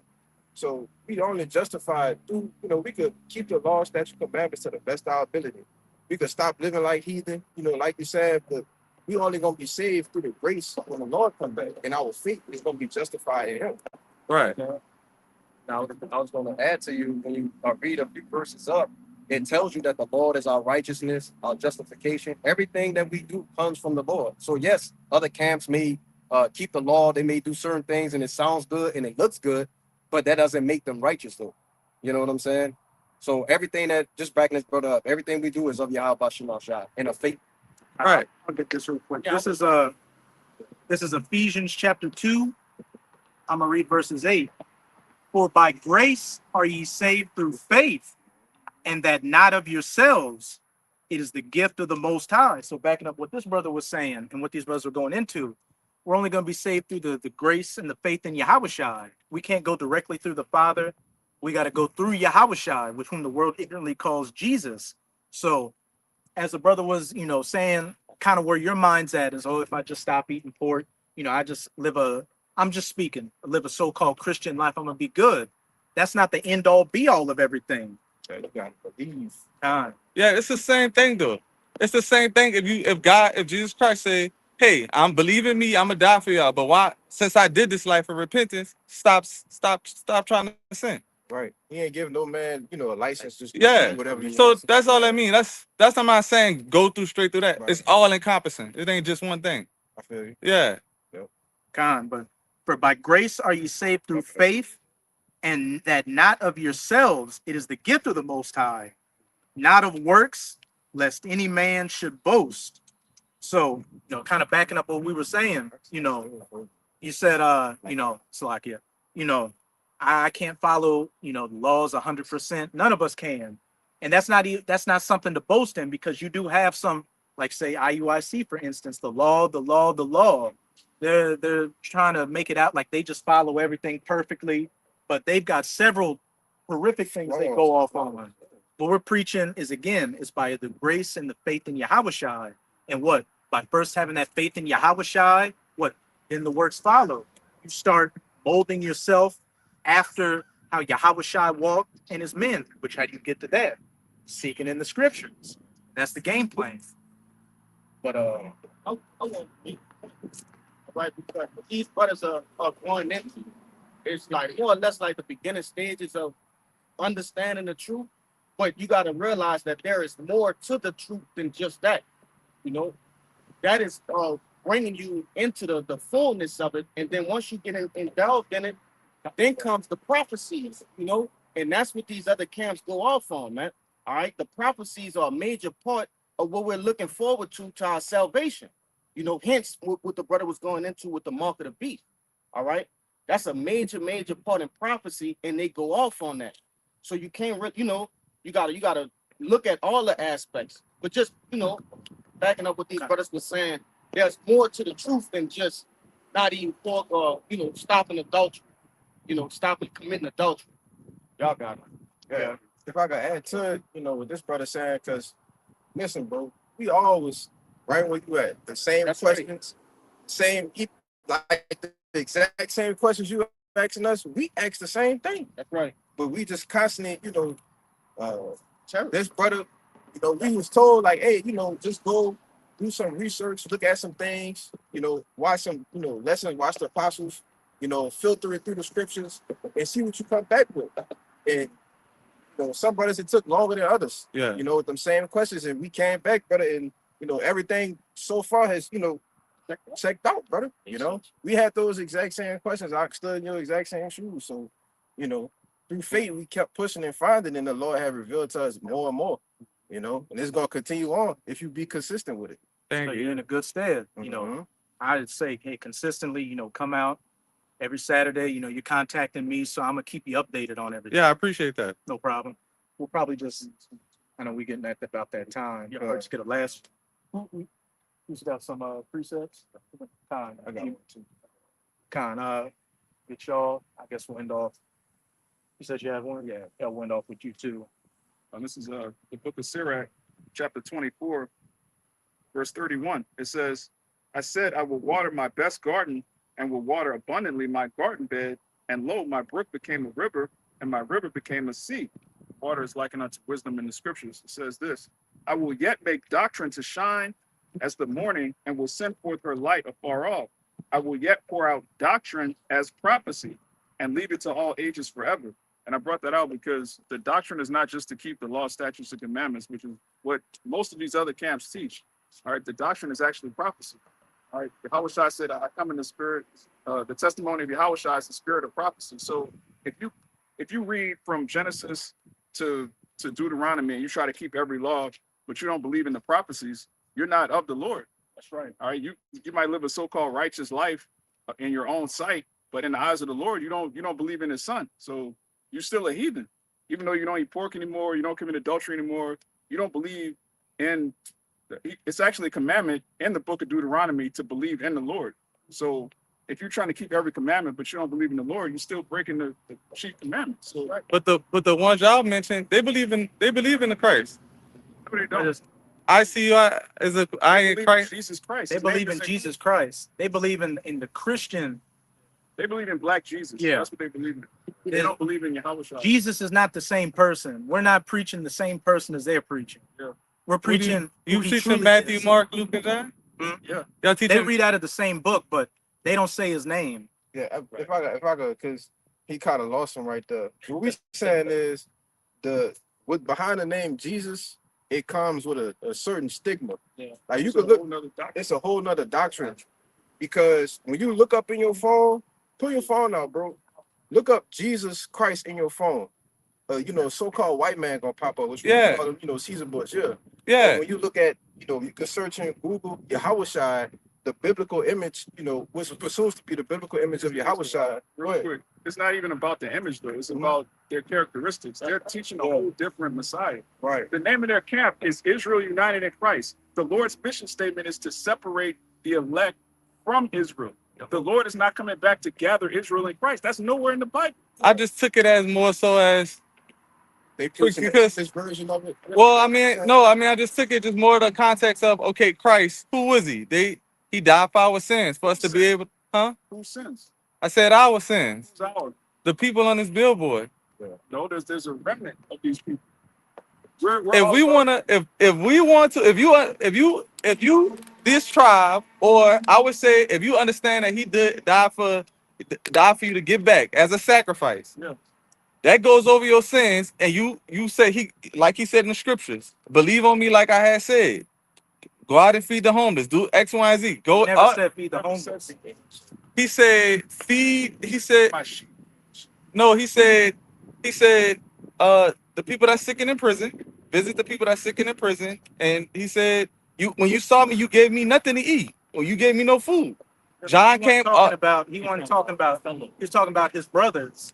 No, I'm not. Whether I understand that though, but once again, if I see a black person or my quote unquote brother or a homeless person, I'm gonna give him some food. But that's not going to do anything. But whether it do nothing or not, that's what he said. He didn't say that. He wasn't talking about literally going out and feeding the poor. He's talking about feeding with the word, doing what we're doing right now, preaching this word. No, John said just to piggyback, right? My bad, I'm not cooking y'all because this is just right here. They said John came in the forest leading, teaching repentance, and he said, "What should we do?" He said, "If you got one shirt, if you got two shirts, get somebody a shirt." He's talking about your brother. No, my bad. Let me be more specific. If you see your brother that's homeless, who is my brother? Who's your brother? I mean, that would be any one of y'all, whether y'all got that on or not. If I see one of y'all out here and I'm like, yo, I got an extra shirt, here go a shirt, brother. Like, I'm not gonna be unsympathetic and not give you that. Like, it's an evil thought not to give somebody some food or some water. No, I mean, it's not like your mind is not acclimated to the scriptures. You're still thinking about Christianity. That's what. No, I'm not. I never really was in Christianity. That was the biggest thing. But it's more so of a thought of saying, once again, if I saw y'all without a shirt, brother, you want a shirt? Like somebody say, hey, I'm not in y'all camp. You want some water, brother? Thank you, brother. I'm sweating. So that's how I think about it. Get that Sirach 12. Got something for you. All right. One. This is the book of Sirach, chapter 12 and 1. And it reads, when thou wilt do good, know whom thou doest it. So shalt thou be thanked for thy benefit. Do good to the godly man, and thou shalt find a recompense. And if not from him, yet from the Most High. I'll get that one real quick so we can see who a godly man is and who your brother is. I got a little bit. If I could dump down to verse 4. We're gonna jump back to that part. Let's get context on this, because feeding the poor is a waste of time. I mean, giving a homeless guy a shirt's a waste of time. Yeah. That's not contributing to waking up the elect or bringing about salvation. That's just something that makes you feel good. Yeah. It don't make me feel good. I like my clothes. but God told me to do it. Like, you know, it's not really. But if I think before I thought about the verse, I did think like that, and that was more evil than to not get somebody a sandwich, though. So hey, if you want to give a guy a sandwich, we're not telling you not to give him a sandwich. I don't think I'm gonna get an extra star or nothing, but I'm just saying. But that's not what Yahushua is saying, to go give a dope fiend a turkey club. But I understand that y'all. I want to hear the verses that y'all got, but if y'all, I think that's one of the things, like, you know, coming out here getting questions, like the scripture that I am bringing up, though. After y'all do that, if y'all got time to go to those actual scriptures of that context to break it down on what that would mean, but I do want to hear, because that was a good verse. He said, "Do it to the godly man." That makes sense too, though. But if I just met you, I don't know what I'm supposed to ask you your background. So when I was in my heathen ways, I got a bunch of help. I felt like that helped me get back to some type of God. You know what? Let me do something. You know, not even to feel good, but to say, man, let me, you know, that reminds me, you know, let me do good. So it's not so much about me. And where did it bring you? It eventually brought you here. Yeah. So I'm saying, but at that time I wasn't a quote unquote, I wouldn't call myself a godly person when them people helped me. You know what I'm We're saying? reading that second Ezra 9. Those that have received benefits. They have those that have not known me, but then they have those that have known me. Received those benefits, as you were saying. It made you get in the mindset of, hey, there is a God. I might want to start being godly. And then through all these different scenarios, you're eventually here. Right. You brought before the truth. That's Right. not saying everything, all those other things is the truth, and that that's where God is or anything like that. Those are just stepping stones to get you here. Have you ever heard of the saying, the Lord working mysterious ways? Yeah. Yeah. But it would go back to my thing of giving one of my brothers a sandwich. Got it right here. Oh, hold on. You got the precept. Let's see who your brother, who your mother, who your sister, who all those are. Then we'll go back to that Sirach 12. This is the gospel according to St. Matthew chapter 12, verse 46. While he yet talked to the people, that he is talking about Yahushua, while he yet talked to the people, behold, his mother and his brethren stood without, desiring to speak with him. Now, I know you love your mother. Yeah. I love my mother. You got a brother? Yeah. You love him? Yeah. I'm sure everybody up here, they got a brother that they love, like blood brother Yeah. that they love. Yeah. Then one said unto him, behold, thy mother and thy brethren stand without, desiring to speak with thee. So Yahushua's blood, his mother and his blood brother were there to see him. Yeah. It says, but he answered and said unto them that told him, who is my mother and who are my brethren? Mm-hmm. And he stretched forth his hand towards his disciples Yeah. and said, behold, my mother and my brethren. Yeah. For whosoever shall do the will of my Father Is which my is mother. in heaven, Mm-hmm. the same is my brother and sister and mother. Yeah. But that don't mean that I'm not, quote unquote, I'm not with y'all. That don't mean I'm not y'all brother. No. So case in point, the same thing, this word brother in that context, he's saying that y'all all brothers. Make sure y'all all strengthen each other as y'all go, which I see y'all do. Somebody came and ran up on y'all ass. Hey man, get out the way. But it was another one in that same chapter where three guys walked in. That's the neighbor. That was the one with the neighbor. He said, who is my neighbor? In that same way, help out. If you go to not Ezekiel, in the beginning, he says, I'm gonna raise among your brethren, a prophet. That's another word for, so the word brethren in that is just in different contexts. So in that context, he's saying, yo, we the ones who doing, but that doesn't mean, huh? Your neighbor also means another Israelite. Yeah, I'm not. Yeah. So once again, whether I don't believe like y'all do, I'm still would be considered y'all brother. Not in the way that y'all brothers though. Not like y'all and we not brothers like oh y'all got my own siblings. Yeah, in hopes of us to convert you, into being, tightly knit with the body. You know Yeah. what I'm saying that's the hopes or the end goal that will be for you. Yeah. To continue for you to keep coming, continue, and then as you keep coming, brother, you're gonna get to know us. Yeah. You're gonna be in tightly fitting with the body. You know what I'm saying?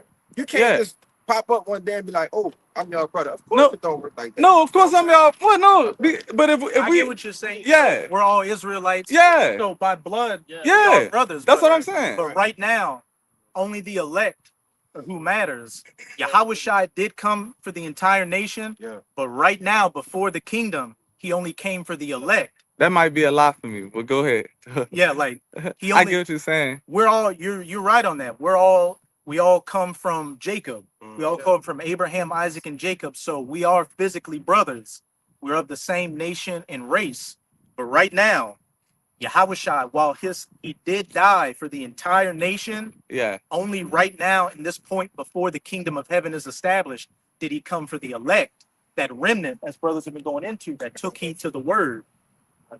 I got you got the Romans. Real quick, this Romans 9 and 6, not as though the word of the Most High have taken none effect, for they are not all Israel which are of Israel, neither because they are the seed of Abraham are they all children.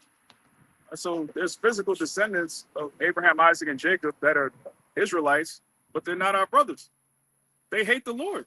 Right. Yeah, but they're asleep though. So I thought like I don't want to say they hate the Lord. They just indirectly. They hate the Lord. They No. They just asleep. They don't know that they hate the Lord. The Lord has them asleep to destroy them. Yeah. Oh, that's a lot. Get that? Because listen though, I feel like Yeah. But it's true. hold on, no, that's not true. Because It is true. no, it's not. Because I'm about to tell you. When I was on the other side, y'all might would have been saying, "Oh, you hate the Lord," but I didn't hate the Lord. I just didn't know. It didn't click to me. We all So been on the other side. right. So you didn't. None of y'all. So you hated the Lord at that time? At that time, yeah. No, you didn't. Your You just actions didn't know said that. You may have believed in a God, not- but your actions showed you. Yeah, but when we out here just saying that, you know what I'm saying, I feel like it does it injustice just to say like I'd rather walk up to as I'm going through the scriptures, even when I talk to my family members, they actually been in Christianity. My grandma, like she ain't coming out of Christianity, but I know my grandma don't hate the Lord. She just got it mixed up, and I hope they all wake up. That's my mindset towards them versus, and I understand that you know y'all more hardcore than that, but me, I just pray that they wake up, but they don't hate the Lord. They just need to read. But listen, bro. What we trying to convey to you understand that we've been where you at. Yeah. That's what we trying to get you to understand. We've been like, Yeah. look, I'm going to tell my mama, I'm telling my grandma, my aunties. Yeah. But it'll come to the point to where when you start to really dive into it and you start to give them, you know, like, oh, we are Israelites, you know, the Lord love us. They'll start to be like, oh no. They're like literally. Yeah. You know what I'm saying? We've dealt with that. You know what I'm saying? That's why we have come to the conclusion that they actually do hate the Lord. You know what I'm saying? Because they're not getting down with this. What about the brainwash? You don't care the slave thing? Hey, we were all brainwashed. Yeah, We all in it. We went to the same schools they went to. yeah.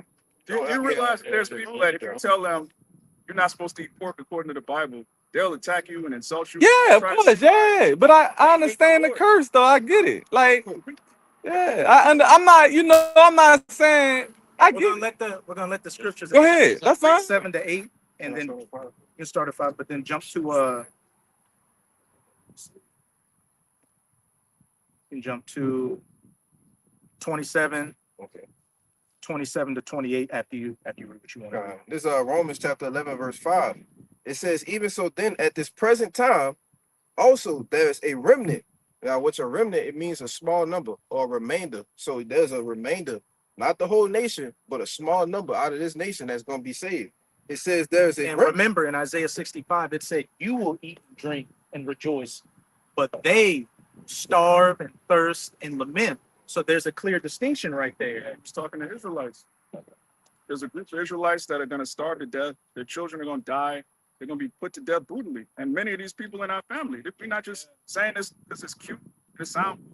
No, Our family is about to die because they hate the Lord. That's a very serious thing. You got to like wrap your head around that. I know. I was just asking.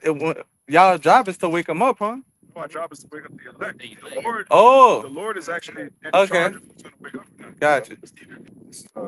Romans 11 and verse 5, it says, even so then at this present time, also there's a remnant according to the election of grace. And if by grace, then it's no more of works. Back to that Otherwise, Ephesians, it is not by your works, but it is by grace and faith by which you're saved. Going into what? Faith in Yahushua and his grace.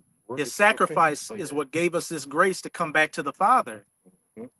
it says, but if it be of works, then it is no more grace. Otherwise, work is no more work. What then? Israel had not obtained that which he seeketh for, but the election had obtained it, and the rest were blinded. And that's straight to the point. What then? Israel. So this is being directed towards Israelites. Hath not obtained that which he seeketh for. You know, you're saying your grandmother, she believed in Christianity, she believed in God, you know, she means well in her heart, but she doesn't believe in the truth. Yeah, I mean, yeah, not so much she don't believe in the truth. She just really don't even know. Like, I mean, just to clarify what you're saying. But I'm not gonna be like she hate the Lord. She said she mumbled the same thing. Y'all have faith. You know what I'm saying? Hey, if she doesn't, I understand that, but I'm she saying doesn't believe in what the Lord truly preaches, then she hates the Lord. yeah, that don't mean that though. That's a lot, bro. They love God, okay? They love the God of the Bible. They love the God that they believe in, which is not real. They love a God that loves everybody, that loves all the nations. They love a God that's all loving. They love a made-up God. That's not real. They hate the actual Lord of the Bible. If you would, which I'm not saying you should do this. Don't try to convert your family. No, I know he said we was where you at. I already went past to ask them, hey, the pastors and all. I'm like, why y'all ain't telling everything? And they mind just like they going to Paulson. So I'm past that. But to be like they hate the Lord is just that's a You fallacy. hung up on this word hate, like you think Well, because that's what it y'all means said. strongly dislike. That's what the word. Okay, my bad. I ain't that They far. strongly dislike If the I- God of the Bible. They dislike the commandments. They dislike the structure. They dislike Yeah. the fact that the heathen are beneath us. They really have a problem with that. Yeah. They want the people of this sign to stay at the bottom. Yeah. They Like you can't. said, They ain't been taught They've that. been taught that. They've been brainwashed, like you said. Yeah. So they don't want these Yeah. people, especially the men I got of grace this for them. nation, to come back into power. Well, They don't yeah, want I they remind me of the person who was adopted, and their parents come out and be like, "You adopted," and they go, "I ain't adopted," and they really fuck them up. But so that's all I see it, because it's hard to believe, and not for me because I never really was dipped in it like that. But once I started really reading, I was like, "Oh shit, that's us." Yeah. So I get it. You know what I'm saying? I get it. I pray for them, just like Moses when God was like, "I'm gonna kill them all." Moses was like, "Nah, please look, give them another try." You know? You gotta get it though. I mean, yeah, Listen, I mean, yeah, of course you got your cool cousin, you know, whoever, your cool brother, sister. You would like them to make it, but that's up to the Lord. yeah. But Yeah, I'm have grace on who I want to. I have mercy on who I want to. It's back in Romans 11:8. According as it is written, the Most High had given them the spirit of slumber. Wait, who gave them that? The Most High had given them the spirit of slumber, eyes that they should not see, and ears that they should not hear unto this day. Jump to 27. Con. So it's the Lord that actually put a spirit, because the Lord doesn't want 2/3 of our people to make it. He wants them to be destroyed. He's ordained for them to be destroyed. And I know that's a hard pill to swallow, but that's what it is. I gotta get to that point. This is Romans 11. Which is understandable because, you know, we're naturally a compassionate people. You know, Jake don't like to see his loved ones. You know, even sometimes I'll see a 2/3 get fucked up. And it's like, damn, the white man fucking our people up. But then 5 minutes later, a nigga will cut me off in traffic. Kill this nigga. Like, but all kind of crazy. Yeah, this Romans 11:27. It says, "For this is my covenant unto them when I shall take away their sins. Listen closely here. As concerning the gospel, they are enemies for your sakes." As concerning the gospel, preaching this word, preaching the truth of this word, they are enemies for your sake. The Lord set it up in the story for 2/3 of our people to be enemies of the gospel. Yep. Verse 28, it says, "As concerning the gospel, they are enemies for your sakes. But as touching the election, they are beloved for the Father's sake." But as touching the election, they are beloved for the Father's sake. Yeah. All Israel is going to be saved at the end of the day, but everybody's got their role to play. Yeah. They're loved by the Father because what? They're doing what He ordained them to do. Right. And with what? With a lot, I know a lot of brothers came to the truth by seeing the camps debating people, and by them debating people and them asking questions and them answering it through the scriptures. What? That woke you up. You said, "Oh shit, That's in the Bible. that's in the Bible. That makes sense." Yeah. So for the election's sake, they're loved of the Father because what? They're being used to help wake up the elect. I got something in red letters for them. This might help you. Wait, you don't. And real quick, just sorry. They're not supposed to be debating. Yeah. Wait, Yeah, okay. that's part of- it said that's why they are in it for the gospel's sake. They are your enemies. They're Oh. playing their role, just as we're playing our role as preaching this word. Yeah, the Lord. You don't believe that they're the elect though, because they believe that they are the elect. No, they're They just don't even talk about that. Oh, okay. But this is in red letters. This is Okay. This will help you. Lord willing, this will help you understand. This is St. Matthew chapter 13:9. This is in red letters, which you know what red letters mean, right? Yeah, the letters are red. Jesus Christ talk. Okay. Jesus talk. Okay, you could call him that for now. It says, "Who have ears to hear, let him hear." All right, that's what he said. Who have ears to hear, let him hear. Not everybody has ears to hear. We all have ears, but not all of us have ears to hear. It says, "And the disciples came and said unto him, Why speakest thou unto them in parables?" So they're aware that the Lord spoke to crowds of people. He was speaking mysteries and riddles and parables. So they're asking him, why are you speaking in parables to these people? Yeah. You're the Messiah. You're the Savior. Why don't you speak plainly to our people? He answered and said unto them, Because it is given unto you to know the mysteries of the kingdom of heaven, but to them it is not given. Get that word mysteries. Matthew 13, verse 30. It says, "For whosoever hath, to him shall be given, and he shall have more abundance. But whosoever have not, from him shall be taken away, even that he have. Therefore speak I to them in parables, because they seeing not, because they seeing see not, and hearing they hear not, neither do they understand. And in them is fulfilled the prophecy of Isaiah, which we told you this all of this is about prophecy. Everything goes back to what the Lord said he was going to do, which saith, by hearing you shall hear and shall not understand, and seeing you shall see and not shall perceive. And it says, for this people's heart is waxed gross, and their ears are dull of hearing, and their eyes they have closed, lest at any time they should see with their eyes and hear with their ears, and should understand with their heart, and should be converted, and I should heal them. So he speaks in parables intentionally, because if he spoke plainly and everybody understood, he would have to heal everybody. I think he just all he's saying that when he said that, he's shaking his head before I even said anything. When I No, I'm saying that's everything that you read is just a precept to what's in the Old Testament. So as I'm reading through it, when I first read that, I was like, I didn't understand it. Then when I read through the Bible, everything started clicking on what he's saying. So even though him and Paul is speaking in mysteries, they're only getting it from the prophets. When you read it through the Apocrypha, the Old Testament, even in some exhortations, you may see some of y'all speaking, you be like, oh, that's what matches up to what you just said. So even when y'all talking, it's not so much of a mystery if you're reading through the scriptures. It is a mystery because the majority of our people don't get it. No, I'm saying from the way I'm seeing You what got to y'all look saying. at it like this: the fact that you're out here and are understanding more or less what we're saying, that's a good chance you could be at that leg number. We got plenty of people that come by. We could have the exact same conversation with them, and they're not going to get it. Yeah. That's what we're trying to get to you: is that there is an election that's going to get it, and then the Lord has blinded 2/3 of our people not to get it. Which he quoted that Isaiah 6. Let's bring that Isaiah 6 out real quick, because it mentioned it's going to save. Because Isaiah is going to ask, when are they going to see it? Yeah, you can start at 9. Okay, it's Isaiah 6 and verse 9.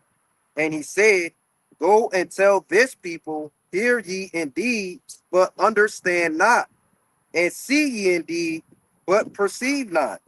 Cracking up what the brother brought out in Matthew 13. To them I speak in parables, because it's not for them to receive it, but it's for you to receive it. Keep going. I'm gonna make a quick point. Because the Lord, he did that on purpose. It wasn't like, oh, I'm gonna just speak and no, he purposely did it so some people couldn't get it. You see what I'm saying? They hear like people, like the brother was saying, you'd be downtown, people walk by, they hear us prophesying, they hear what we talking about, but they won't understand what we're talking about because the Lord didn't open up their ears to understand. You see what I'm saying? Go ahead. Verse 10, it says, make the heart of this people fat, and make their ears heavy, and shut their eyes, lest they see with their eyes, and hear with their ears, and understand with their heart, and convert and be healed. As the brother said, the Lord, if he were to make it plain to everybody, for everybody to get it, he would heal everybody. But that's not the game plan. The game plan is only for the elect to make it, while 2/3 of our people are not to get it and to be judged and destroyed. Now, let me ask you this, because you say you've been reading Jeremiah, you've been reading, the prophets. Have you ever read a prophecy where the Lord is coming back to save all of Israel? No, it's only the remnant, the people who didn't bow down to Baal. Exactly. Yeah, that's the answer. that's my whole point. When as I'm going through the scriptures, like me reading through Ezekiel, if I didn't read that before, it would just be a mystery. I'd be like flying saucer. What are you talking about? The wheels is in the spirit. But then when I noticed I actually finished Jeremiah, I'm like, oh, he's just talking about the evil that's coming from the north. So everything is interconnected. It's not really so much a mystery. So like I'm looking at my kids, or I'm looking at my pastor, and I'm asking them questions. And maybe the Lord didn't open up his ears, but my pastor, he's not my pastor, no, he never was my pastor, but he definitely didn't read. You know what I'm saying? He didn't know nothing about the storyline. He didn't know nothing about connecting the dots. He just didn't know the basics just of he didn't know nothing. Like I'm like, bro, I thought so. He just going scripture to scripture to read. So I want to get back off your point. Is I think when I tell people about it and they ain't want to mess with it, it's cool. I don't think nobody told me. One day I was just like, I never read the Bible. Like it just kept playing for like 3 years. Like you never, hey man, pick it up. Pick it up. Lord wanted you to get it. That's what I'm trying to explain to you. It makes so much sense to you that you thinking, Well, the reason it don't make sense to them is because they haven't heard it broken down the right way. Yeah, Or they haven't been my mom. exposed to it. Yeah. Yeah, that's how we all thought the same. Oh, thing. okay. But the reason that you're getting it is because the Lord chose you to get it. Period. That's the only reason. It's not because this brother's so eloquent or I break this down, but the Lord wants you to get it. You don't want other people to get it. It really is that simple.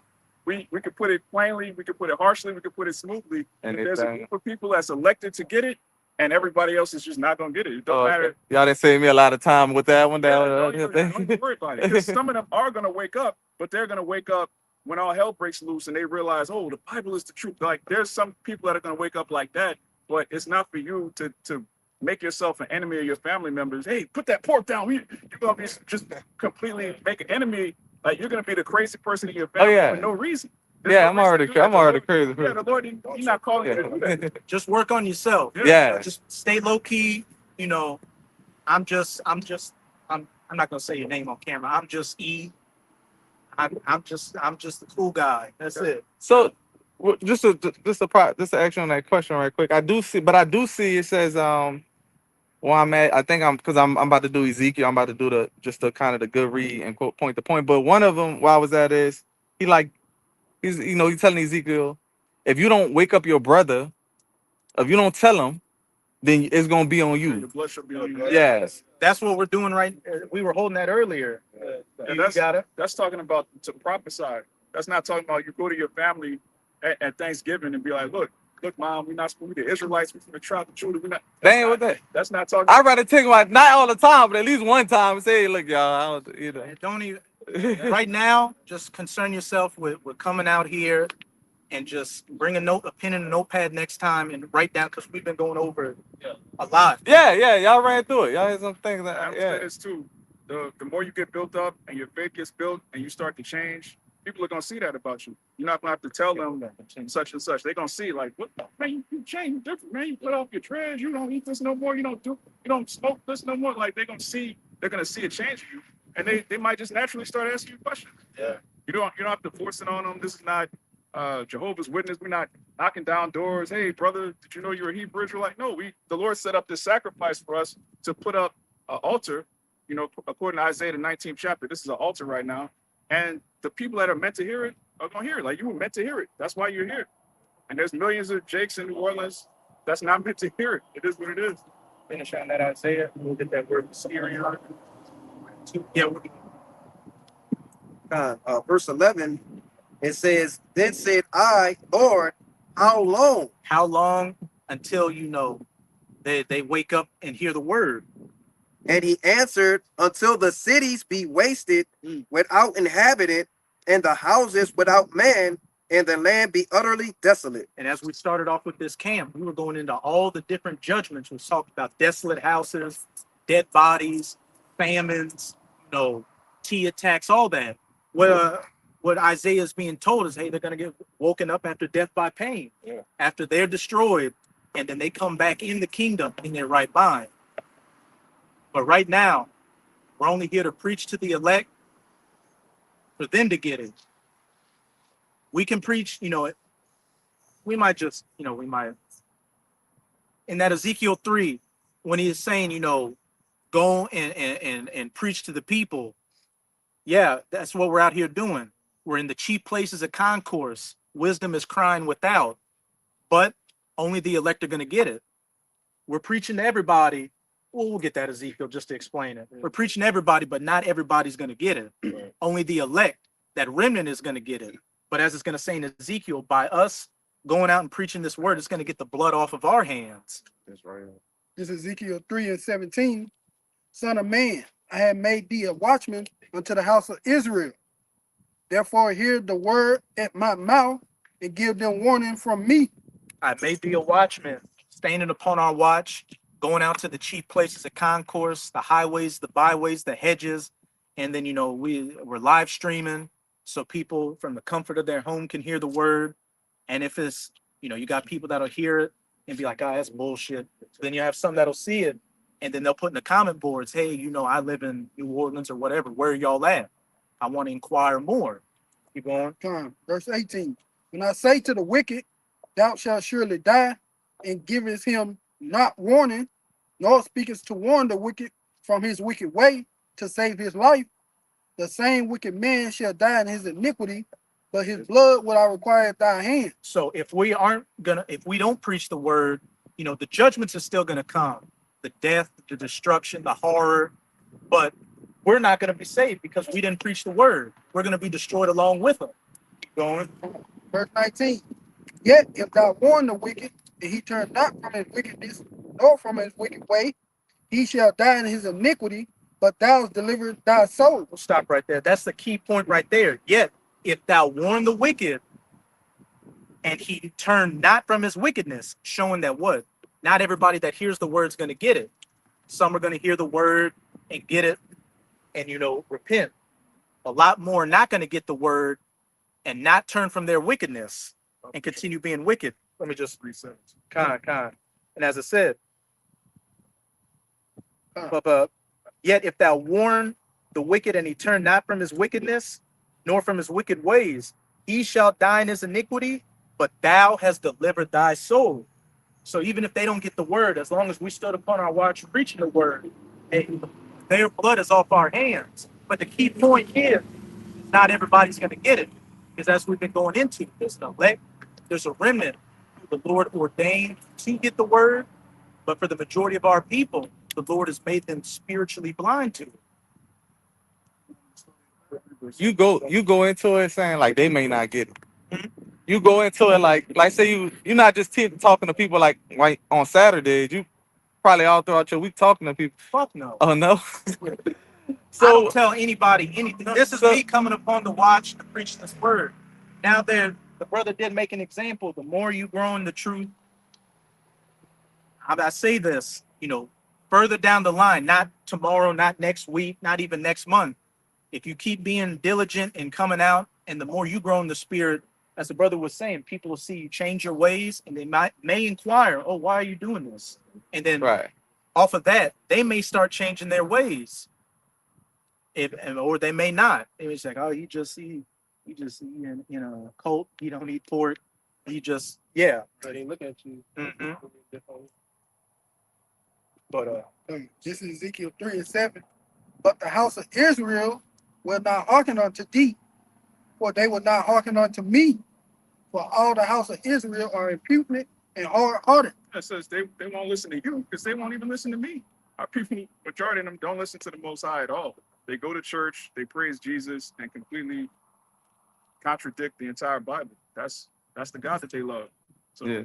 when we say they hate the Lord, they hate the structure and discipline that comes with following the actual Bible, not some greasy pastor getting up, giving a speech, putting on a show, playing a musical performance. They love the theatrics surrounding Christianity, but the actual Lord, they're not with it.